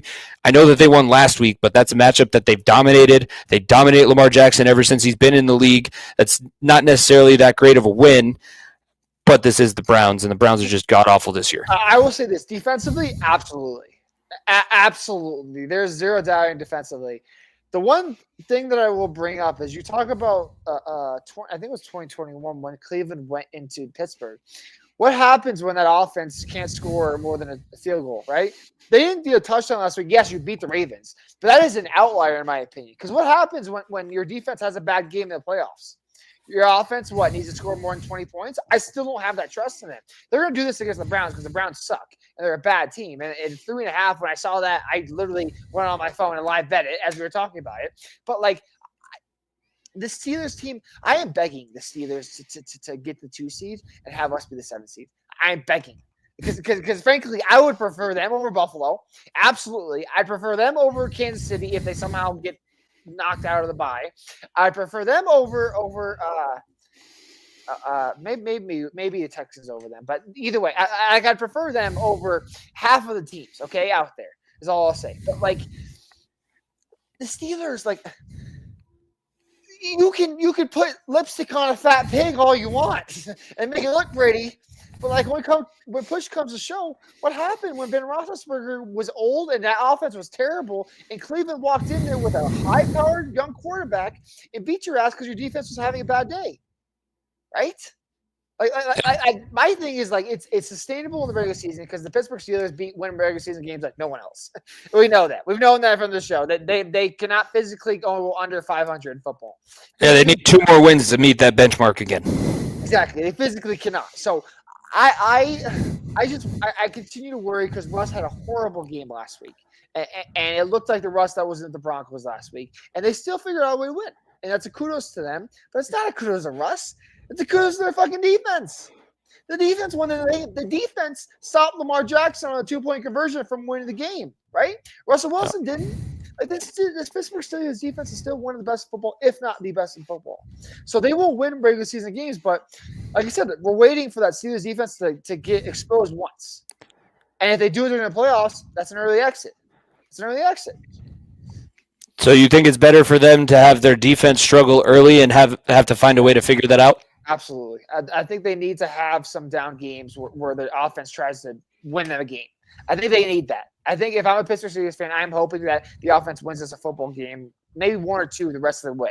Like Russ comes out, just absolutely fires the ball right down the field, and they win by 2 touchdowns, 3 touchdowns against a good team. Like I need that. And the defense struggles. Like I need to see a 31-28 win for Pittsburgh later on in the season for me to have faith in them in this AFC. Plain simple. Because I know Buffalo, I know Kansas City, and I know Baltimore. Yeah, they didn't do it last week. But I know when the playoffs come, that those teams will at minimum score 20-plus points. I know at minimum, they'll score 20-plus points. I don't know if they're going to win, but I know that they'll at least do that. And I don't trust Pittsburgh to do that right now offensively. Defensively, I can trust them to hold them to under 20, under 25. But can that offense do that when the defense isn't working? That's the big question. They'll still beat the Browns. The Browns suck. Don't get me wrong. But Pittsburgh needs to figure that offensively. Maybe it's this week that they do it. All right, we're both on the Steelers there. Next game I have written down, the Lions coming off just – the best team in football. Let's put it plain simple. The best people. How Doug Peterson didn't get left and didn't even has a job still on Thursday, November 21st, I don't know. Because this is a conversation I heard from I think it was on ESPN. I can't remember who said it exactly, but 2 or 3 years ago, if you asked yourself who would you rather be, the Jaguars with Trevor Lawrence or the Lions with Jared Goff, what would you have said? I wouldn't have given myself to the Lions. I thought that the Lions, when they made that trade for Stafford, I thought that the Lions were going to be dead in drafting C.J. Stroud. Exactly, for a lot of years, right? Bad for a lot of years. And now Dan Campbell has that team not looking like they are the best team in football. That was as bad as a beatdown I've ever seen. I think that like they threw their backups in and they were still driving down the field scoring. Oh, man, this Detroit team is so much fun to watch, man. I'm trying to figure out what BCS committee Dan Campbell's trying to impress here because it's a little bit overkill. It's a little bit too much. We kind of have to put that on late nights now, Dan. We can't show that during primetime TV hours. There's kids that watch football. Oh, man, it's such good shit. It's such good shit. And I'm sorry, Indianapolis. The Lions are not the Jets. They're not going to shoot themselves in the foot and be the worst team out there. It's just not going to happen. So the Colts are not. 7 that is defense is going to get so many points scored on them. A general or generous spread is all I'll say because what we saw, there was 12.5 versus Jaguars going into last week. Mm. And 7 is very generous, is all I'm going to say, against the best team in football, is all I'll say. Because the Colts have not looked good in recent games. Obviously, they look good against the worst team in football in the New York Football Jets, but they've not looked good before that. That's why only that point. So 7 is very generous, is all I'll say. That might be a max bet time for those degenerates out there for the Lions, because it might just need to take the Lions spread every fucking week and just ride it until it dies. Whether it's a beatdown like they had last week or the week before where they had the worst game of the entire season yet still come back and beat another division leader in the Houston Texans, the Detroit Lions have done everything. Like, they are solidified as the contender, and they know how good they are too, which is the other crazy part. Normally a bad team that gets good doesn't realize that they're that good, or they think that they're never going to lose again. This team is just, they don't want to lose. They have that one loss on the record, but if they lose, they take that shit personally. It's not even just a contender; they're a favorite. Like, yeah. it's not a contender. We said they're the best team on Sunday. We said they're the best team in the NFC, and the gap is widening. Yeah, the gap's not even widening. The gap between them and the Chiefs, and them and the Bills, and them and the Ravens, it's not even a gap. It's 1A, 1B. Like, it's like, okay, the Lions are better this week, the Ravens are better this week, the Chiefs are better this week, the Lions are better this week. If they're in that conversation as the best teams in football, not just the NFC. All right. We're both on the Lions there. No way in hell you're picking the Raiders. And even though this is technically where I said things might turn around for them, this Raiders team it's getting worse. Like the attitudes in the locker room. I like Antonio Pierce. I don't necessarily know if he was ready to be the head coach. I guess I don't really think that now, because I remember my take a couple years ago. I said Rich Bisaccia should have been kept on and been the head coach. Maybe probably not the best thing for them either, but it's these teams with terrible ownership situations that always find themselves here. So the Raiders, do they win? What's the path for the Raiders? I know that you don't want to think about it, but tell us how do the Raiders win this weekend and beat the Broncos, especially after that kind of embarrassing loss that the Broncos put on them earlier? The Broncos overlook them. The Broncos overlook them. That's plain and simple. There's zero reason why the Raiders want to win this game, A, and B, should win this game. And for all that reason, it scares me even more. Right? It scares me even more. I was thinking about picking the Raiders, but then I would get kicked out of my Bronco fan club, and I don't want to do that. It scares the shit out of me, and look, what I've seen from Sean Payton thus far is he outcoaches bad coaches, and we've beaten bad teams. Okay, and frankly, the one thing that the Raiders fans need to look to is you need to put pressure on Bo Nix. You need to make Bo Nix as uncomfortable as possible because the Falcons did literally zero of that. Bo Nix sat in the pocket, did something no rookie quarterback has ever done in NFL history. 80% completion percentage, over 300 yards, and 3 touchdowns. That's only happened like 5 times in the history of the NFL. I think it's Burrow, I think it's Mahomes, and it's a couple others. And that was not in the rookie season. Okay? This is something that's never happened before. So if I'm the Broncos, you need to take this personally, and you need to take this like a rivalry game. And look, Sean Payton has beaten bad teams. Carolina comes to mind, right? Atlanta's not a bad team, but they're a lower level team. You beat the Saints, beat this absolute snot out of them, right? Like I think that if the Raiders want to win this football game, you have to score more than 15 points. And that's saying a lot for a defense that just gave up 6 points to Kirk Cousins, Drake London, Bijan Robinson, and Kyle Pitts and company. This defense is probably the second best defense in football behind the Steelers. Probably, and it's not even arguably at this point. And John Gruden said it, I think, and I hate quoting him because I think he is a dumbass at times, but he called this team the anonymous crush. Because if you ask any normal football fan to name 2 players on this Broncos defense, they'll get past 10, and that's it. Right? They may not even get PS2. Okay? So I am very intrigued to see what this Broncos defense does because when I went to that game, I don't know if this was the game you went with me or if it was a different one.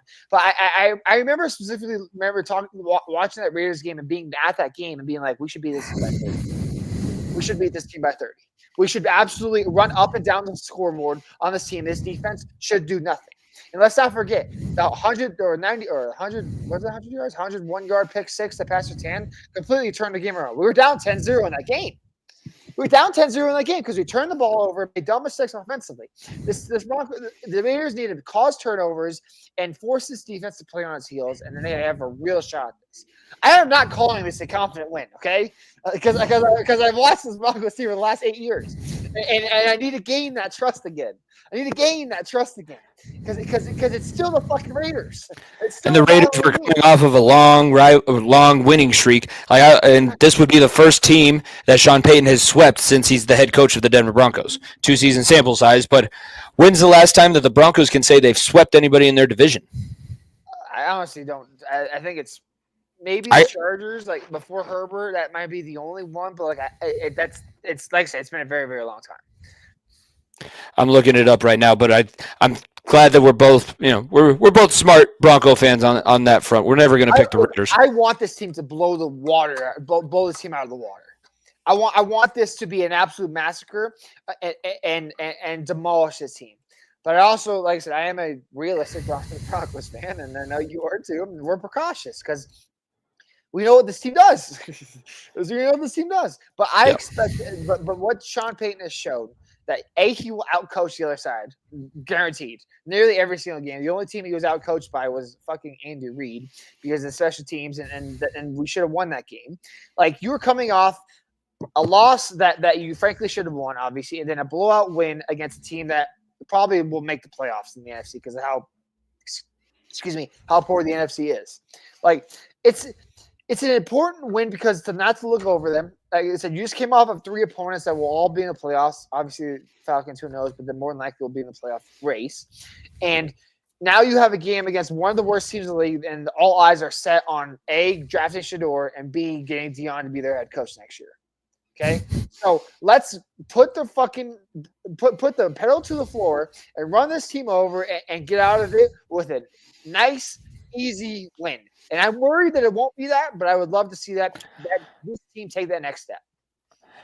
There's always a game every weekend that you don't see coming, and that one, I mean, both the Lions and the Browns game I was considering, and then the Broncos game I was also considering as, well, there's no way this team should lose. Oh shit, I guess I don't know what I'm talking about. But that line actually, I feel like it should be more, and the money line for the Raiders.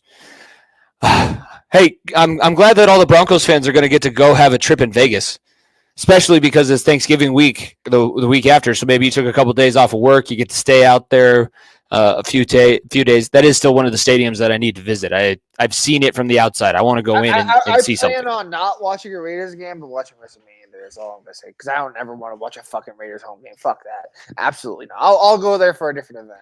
I was almost because I was in Vegas the weekend that they hosted the Steelers, but I was looking at tickets, and even for the Steelers game, when the Steelers, they were winning, but people were like, well, Russ, it was early before they were actually the division leader. It was still like $400 a ticket for the nosebleed seats. Mark Davis is trying to make up that lack of money that he has. Or doesn't have, I guess. Still paying Josh McDaniels and John Gruden, by the way. They still trying to pay them out. Hey, who knew that John Gruden was an asshole? Okay, wow. Who knew?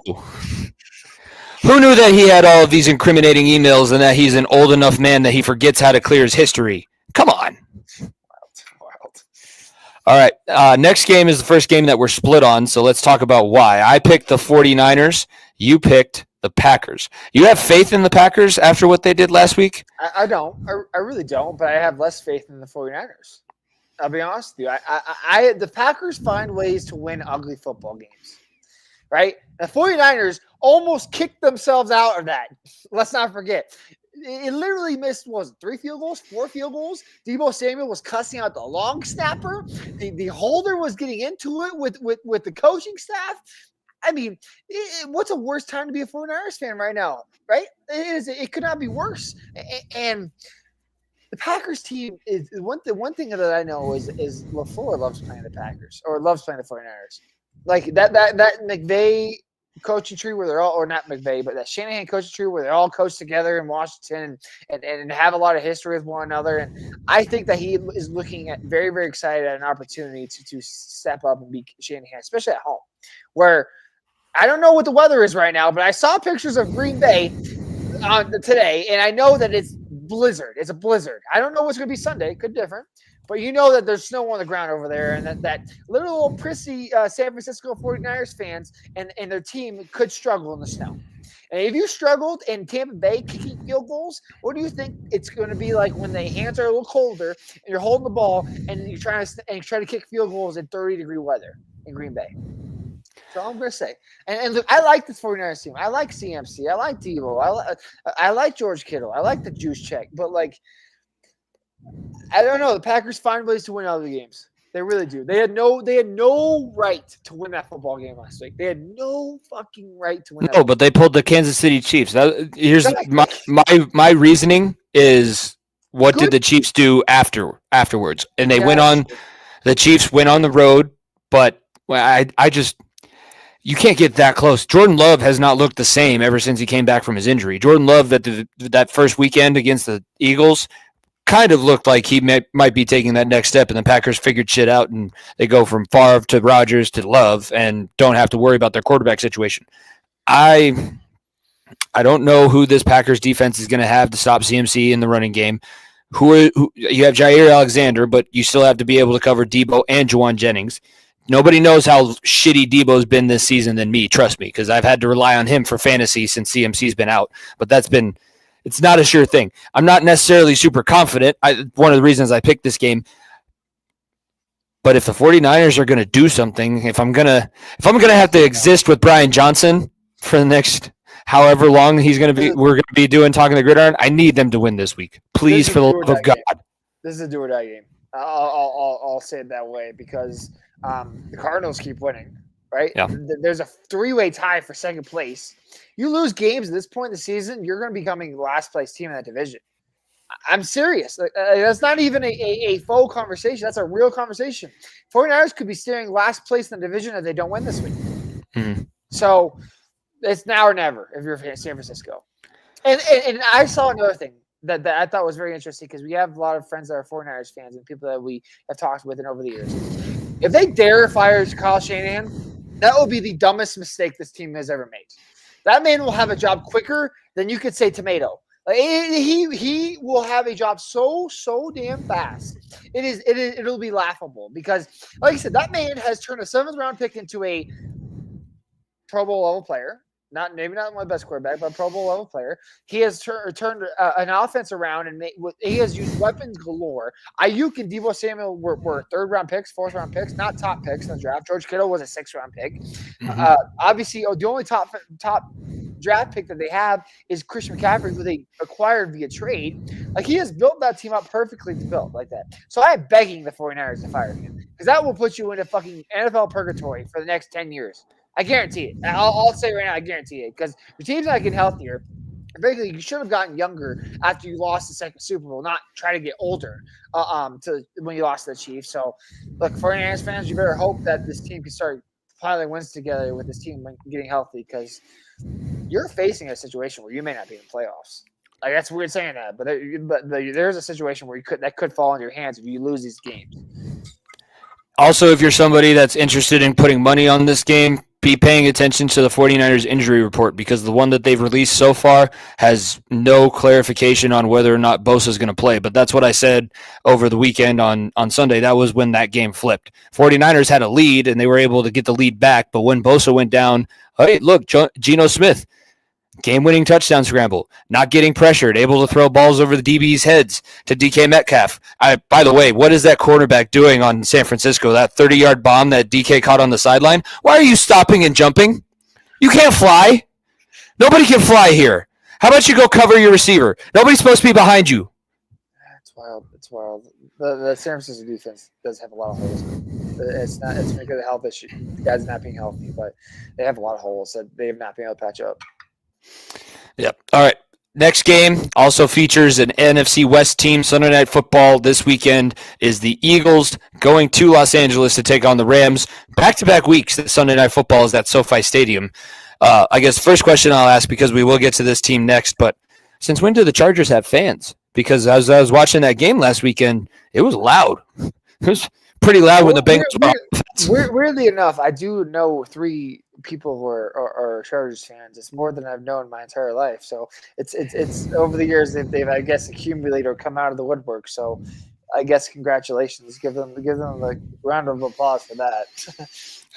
It's the only thing that I guess I really noticed with the Rams and Eagles game. The Eagles, that running game with Saquon Barkley, that's an old school 90s running game.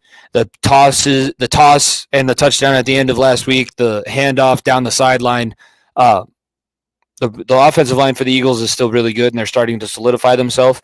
And Jalen Hurts has apparently stopped turning the ball over. So with all of those things, it's hard for me to sit here and say that the Eagles aren't going to beat the Rams, especially because the Rams one week look really good. The next week, they're beating the New England Patriots by 3 off of a tuck rule against the Patriots. What I said the last couple of weeks, right? The Rams beat bad teams and lose to good teams, and the Eagles are a good team right now. Frankly, they're the second best team in the NFC.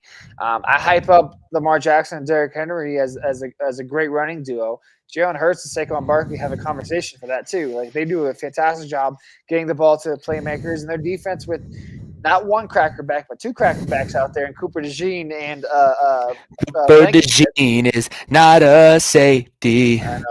He's just a corner who will lock down your number one. Before we ruin our fans and having that song stuck, or listeners and having that song stuck in their head for the next week and a half, the Eagles will win this game. They're a better football team, better sound football team. The way they lose this football game is Sean McVay out coaches Sirianni. Which is very likely to happen. Which is likely to happen. Which could happen. So it's not a for sure win for the Eagles. I'll say that. It's a good Sunday Night Football matchup. The last weekend's Sunday Night Football matchup looked like it wasn't going to be great, and then it ended up being a really close game towards the end. I think that this one, the 3-point spread makes sense. It's weird that you get 3 points on the road, but that's the talent that Vegas sees. But that's also the coaching that they see from the Los Angeles sideline. Sticking in Los Angeles, our Monday night game features the Baltimore Ravens going to the Los Angeles Chargers. Ravens Harbaugh coming Bowl. up. It's the Harbaugh Bowl. First time since Super Bowl. What year was it? I don't know the number. It's the Super Bowl where the lights went out. Yeah, so it's the Super Bowl. So it's been a while. It's been a long time since the Harbaugh Bowl happened. So I'm excited. I'm excited. I think it's been just as long as we've haven't had a Harbaugh Bowl as the Texas A&M rivalry. Like, this is a huge year for football fans, especially rivalry football fans. Exactly. So I'm super excited for it. I'm going to go with the guy who won the last one as well. So I'll stick with John Harbaugh. They look bad. They look so poor against the Steelers defense, the Ravens offense did. I don't think they'll have that repeat performance. That second half of the Chargers really gave me a lot to worry about. The defense was showing a little bit kinks to their armor. Burrow was absolutely slinging it against this team. I don't think Lamar's going to do the same exact thing, but I think that they're going to be so zone heavy that Lamar could beat them over the top with Deontay Johnson, obviously Zay Flowers too and company, but they could have those opportunities. I don't know. I don't trust the Chargers team a ton. They run the ball really well too. This is an old school. This game's going to take about an hour and a half. That's all. This game's an old school pound the ball type football game, and watching J.K. Dobbins have this resurgence. Let's not forget Jim Harbaugh is doing what his brother did, right, for all those years. The running back by committee. By literally having two guys on the team that were on his brother's team, and J.K. Dobbins and Gus Edwards. Mm-hmm. Two guys who were from Ravens, and now that's the two-headed monster in Los Angeles for the Chargers too. So it's a fun, intriguing matchup. It's a you and me style football game that's just running down your fucking throat, and who's going to push the line of scrimmage to have more heads. So I know you're excited for it. I'm excited for it. I'll take the Ravens here. I don't think they have another repeat performance like they did against the Steelers. I don't think the Chargers defense is as good as Pittsburgh, so I'll give the Ravens the edge. As I was thinking about this game, I had to think about which defense I trust more to shut down the other really good quarterback, because Justin Herbert does not necessarily have a ton of people that he has to worry about on that Baltimore side. And last weekend, Baltimore's defense, they held the Steelers out of the end zone, but you were still giving up a lot of movement. You were still getting the ball ran all over you with Najee Harris and that Steelers offensive line. The Chargers offensive line isn't that much worse than the Steelers line. The pass rush, while not as good, they have a couple guys that can, I think, do the same things that beat Lamar Jackson. The way you beat Lamar Jackson is you don't rush him straight up. You can't go out there and try and sack him like it's Von Miller coming off the edge against Cam Newton. You have to slow play it. You have to kind of creep your way up, like make him want to throw the ball, and then as soon as he pulls it down at the last second, you got to be quick and attack. It's like trying to catch a mouse. I think Derwin James and Joey Bosa have the ability to possibly do that. And they were getting pressure on Joe Burrow all day last week. Like, that was one of the big reasons why that offense stalled out at the end of the second half, even though they still scored 21 points in the second half. I hate the Ravens. I've always hated the Ravens for a long time. The only time I cheered for them was when I had family member. I had a great aunt who lived in Baltimore. I was a huge Ravens fan. I rooted for them in the last Harbaugh Bowl. I've kind of done a 180. I like Jim more than I like John now. I like John for a long time. John's kind of gotten stale for me. I like Jim. Jim's the kind of coach that I want to be. I don't want to be John Harbaugh, who gets a job as a special teams coordinator and then just gets to luck his way through with one of the greatest run franchises in the history of this league. Yeah, that'll do it. I mean, he has done a really good job with developing young talent and getting changing his schemes over the year, because obviously the scheme of Joe Flacco is entirely different than how they run their offense with Lamar. And then obviously the defense with Wade Lewis and Ed Reed that he had is a lot different than what they have with Queen and or not Patrick Queen and Roquan Smith and Kyle Hamilton. Queen got traded to the Steelers last year. So like it's entirely different run defenses, entirely different run offenses. He's done a great job of innovating things, and Harbaugh obviously has just been there, done that. So it's like I said, it's two very good football teams. It's I wouldn't be surprised if we saw this matchup in the playoffs again. Like, this could be a first round matchup very easily. Yep. I would not be surprised by that at all. So that means you still have the Chargers as a wild card team. They're not winning the division. Like that's I mean, they have to win the division to get that, and they're not going to past the Chiefs. I'm just very, very confident in that. And the only way the Chiefs lose a spot is if they lose the bye week. That's the only thing right now with the Chiefs. Mm-hmm. All right. Let's wrap things up. We've gone a little bit over 2 hours. There's a lot to talk about. We spent a lot more time on MMA and boxing than we normally do, so that was good to get that in there. Play, player, and benchwarmer of the week. Let's start with play of the week because I have some penance that I need to pay. My play of the week, I'll give it to Anthony Richardson because while it was only a 1-point win and while the Jets do suck worse than a lot of the other teams in the league, that is a game that Anthony Richardson, up until that day of his career, never wins, and he did it himself. He had a couple really good drives that got points. He scored the game-winning touchdown on that quarterback run. He was doing everything that Steichen asked him to do. Maybe everybody that was telling me this might be maybe this is how he becomes mature. Maybe you guys were right and I was wrong because I did not expect that out of Anthony Richardson, but that was a hell of a performance. And yeah, it was the Jets, but you needed a win. And that division, the Texans, they won Monday night, but I don't necessarily know if the Texans are going to figure it out faster than what the Colts have been able to do. Absolutely. Don't hate that at all. My play of the week, us Broncos fans, me included, got ridiculed and memed to death after we lost on a game-winning field goal. More specifically by those schmucks in Chicago at Barstool Sports for us being the same old Broncos and this, that, the other thing. And then Uno reverse card, karma's fucking bitch, and the Bears did the same thing we did. They did the same damn thing. And I was dying laughing seeing the responses from people just laugh because I can't remember. I'm not going to give them a shout out because I don't know what their fucking name of the show. A and B, they're Bears fans, so who the hell cares? And are they even a real thing? Who knows? But I remember them clowning us and hearing them clown us for having a getting run over by a guy in the guy getting run over, getting a blocked field goal for a game that we could have beaten the Chiefs finally and could have gotten back on track. And then you do it literally 1 week later, and that response of him throwing his headset or throwing his jersey down, screaming at the TV, it was a swan song. I can play the world's smallest violin for you all. I'm doing it right now. I thought it was very funny that we got memed, and then all those big talking heads in Chicago got right back at you, buddy. So by a team that you still can't beat, that Jordan Love still owns you, and the Packers still own you. So congratulations. Over 2,000 days since the Bears have last beaten the Green Bay Packers. 2,000 days. The only thing Aaron Rodgers has to root for nowadays is when Jordan Love, his predecessor, can beat the Bears still. That's the only thing he can root for nowadays because his team is ass. Before we continue on, Cyborg Santos still fights? I don't know. She was the big other woman. Yeah. Oh yeah, I guess she does. I didn't know that. I'm watching her PFL fight against another Brazilian chick right now. That would check out the feast of the PFL because Dana White hates her. Yeah, that makes sense. She's also on a lot of steroids before she ever tried to move into the UFC. All right, benchwarmer of the week. We went good. Let's go bad. I'll let you start off. Your benchwarmer of the week. It's Netflix. It's not even conversation. Netflix, because that, like I said, you had one of the most watched sporting events of all time, and you couldn't even hold it together.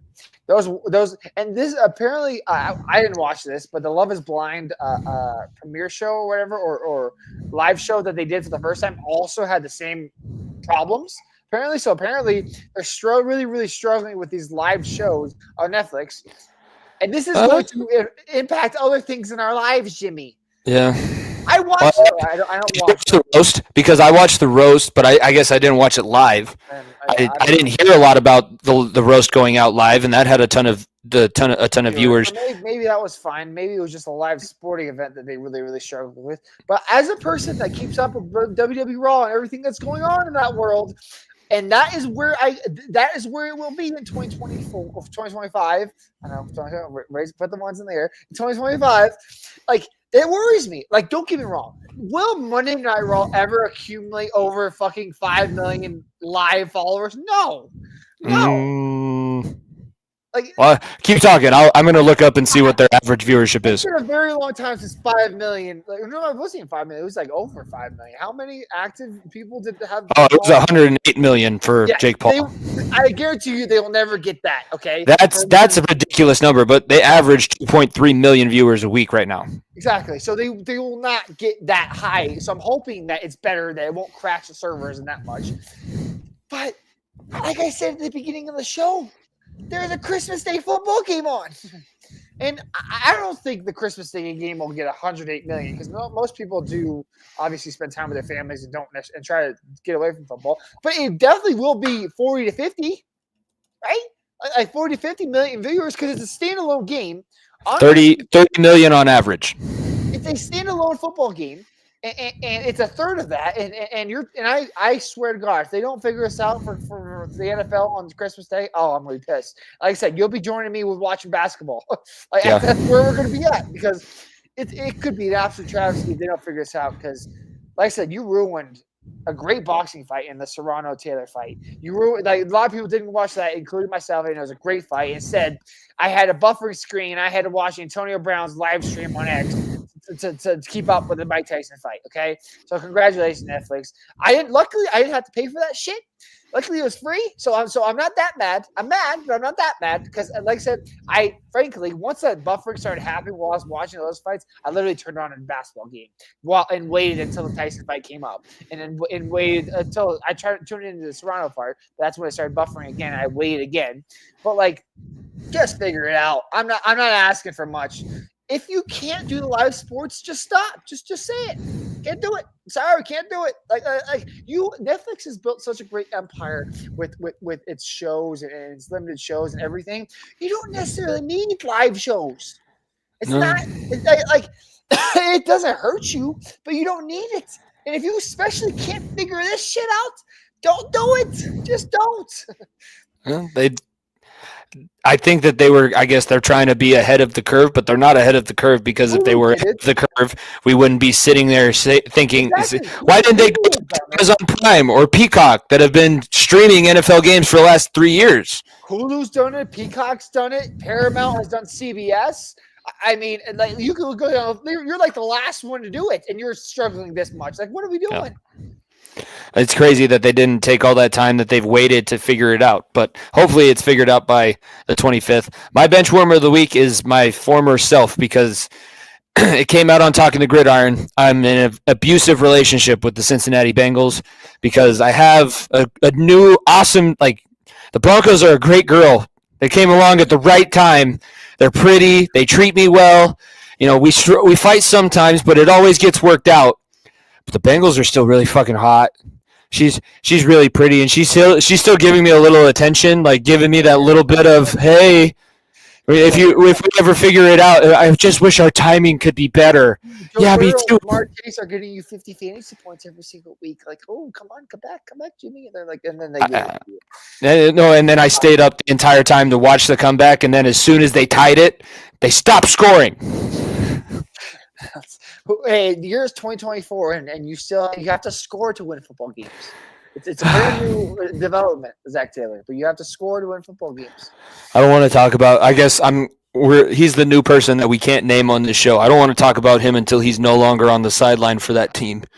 He's the biggest proponent of playing not to lose and just doing enough to keep your job.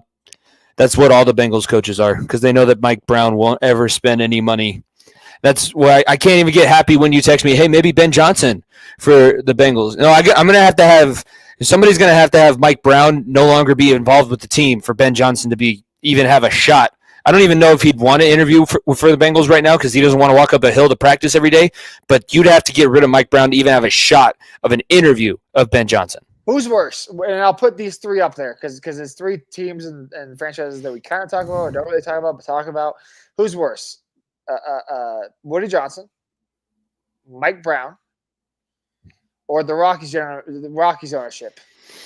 The Munfarts. Well, the Munfarts make the most money out of any of them, and they actually spend.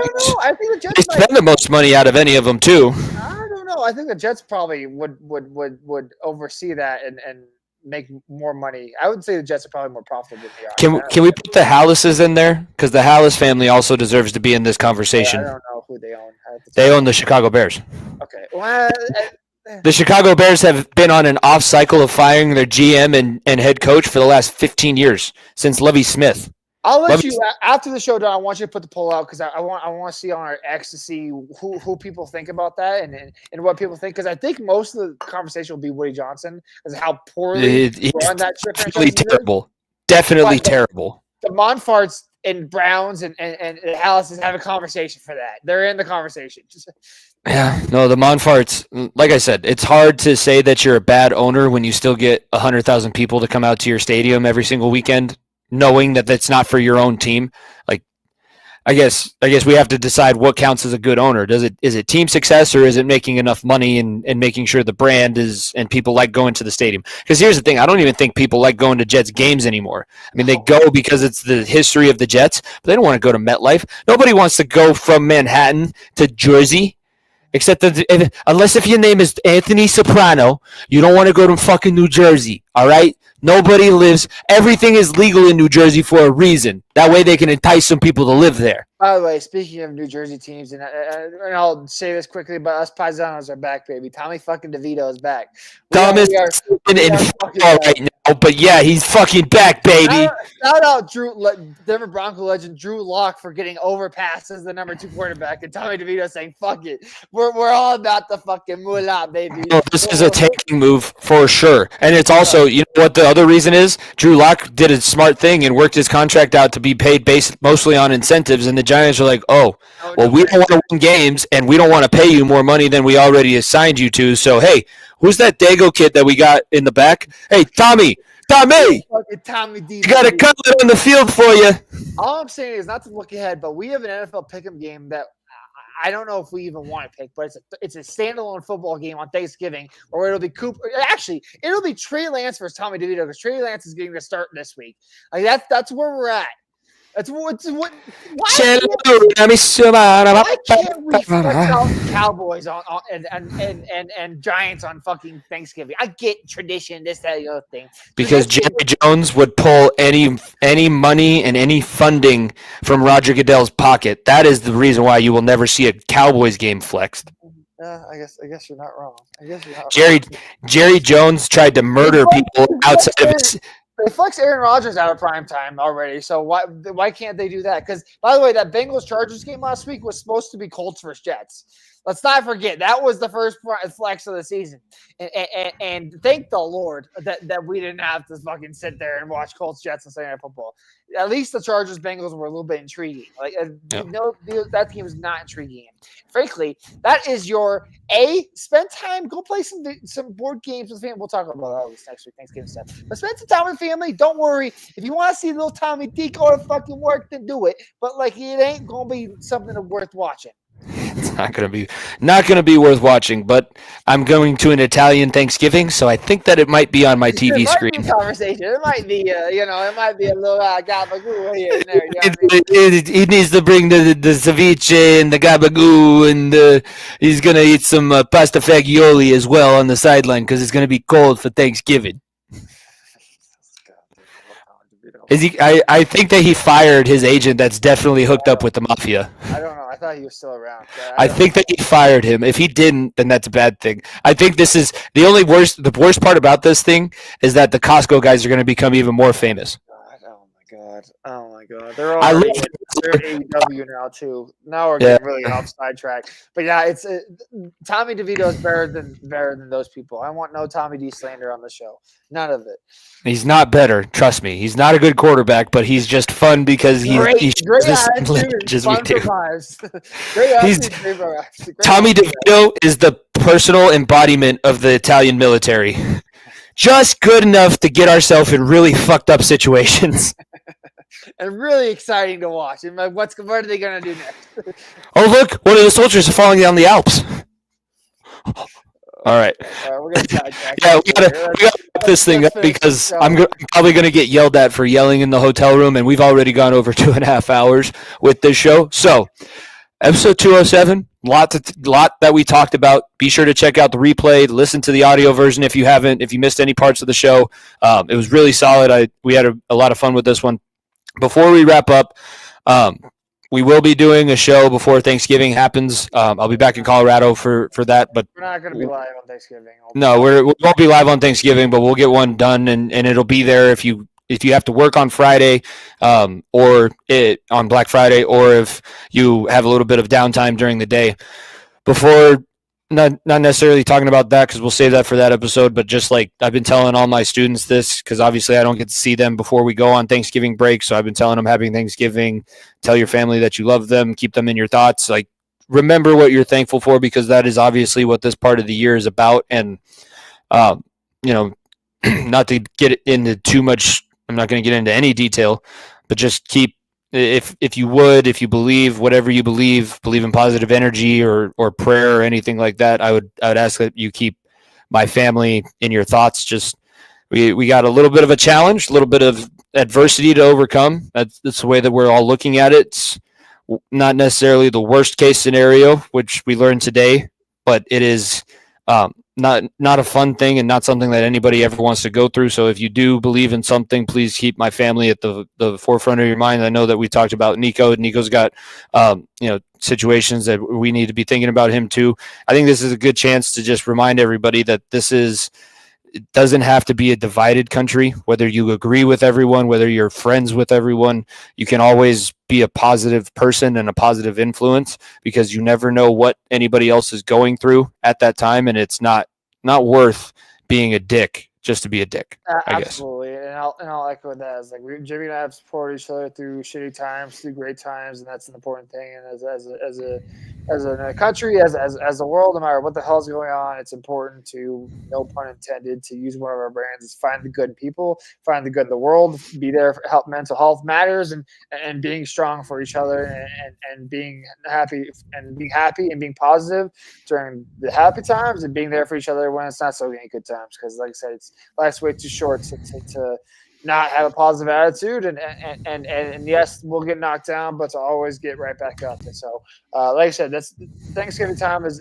Jimmy and I are obviously very, very close to our families. It's something that we obviously take to heart, and during Thanksgiving time, whether you're spending Thanksgiving with a new family because you're married or whatever, or you're with family that you've been around your whole life, cherish every single moment, because it's important to be there for one another, especially people that have put you into your life the way you are.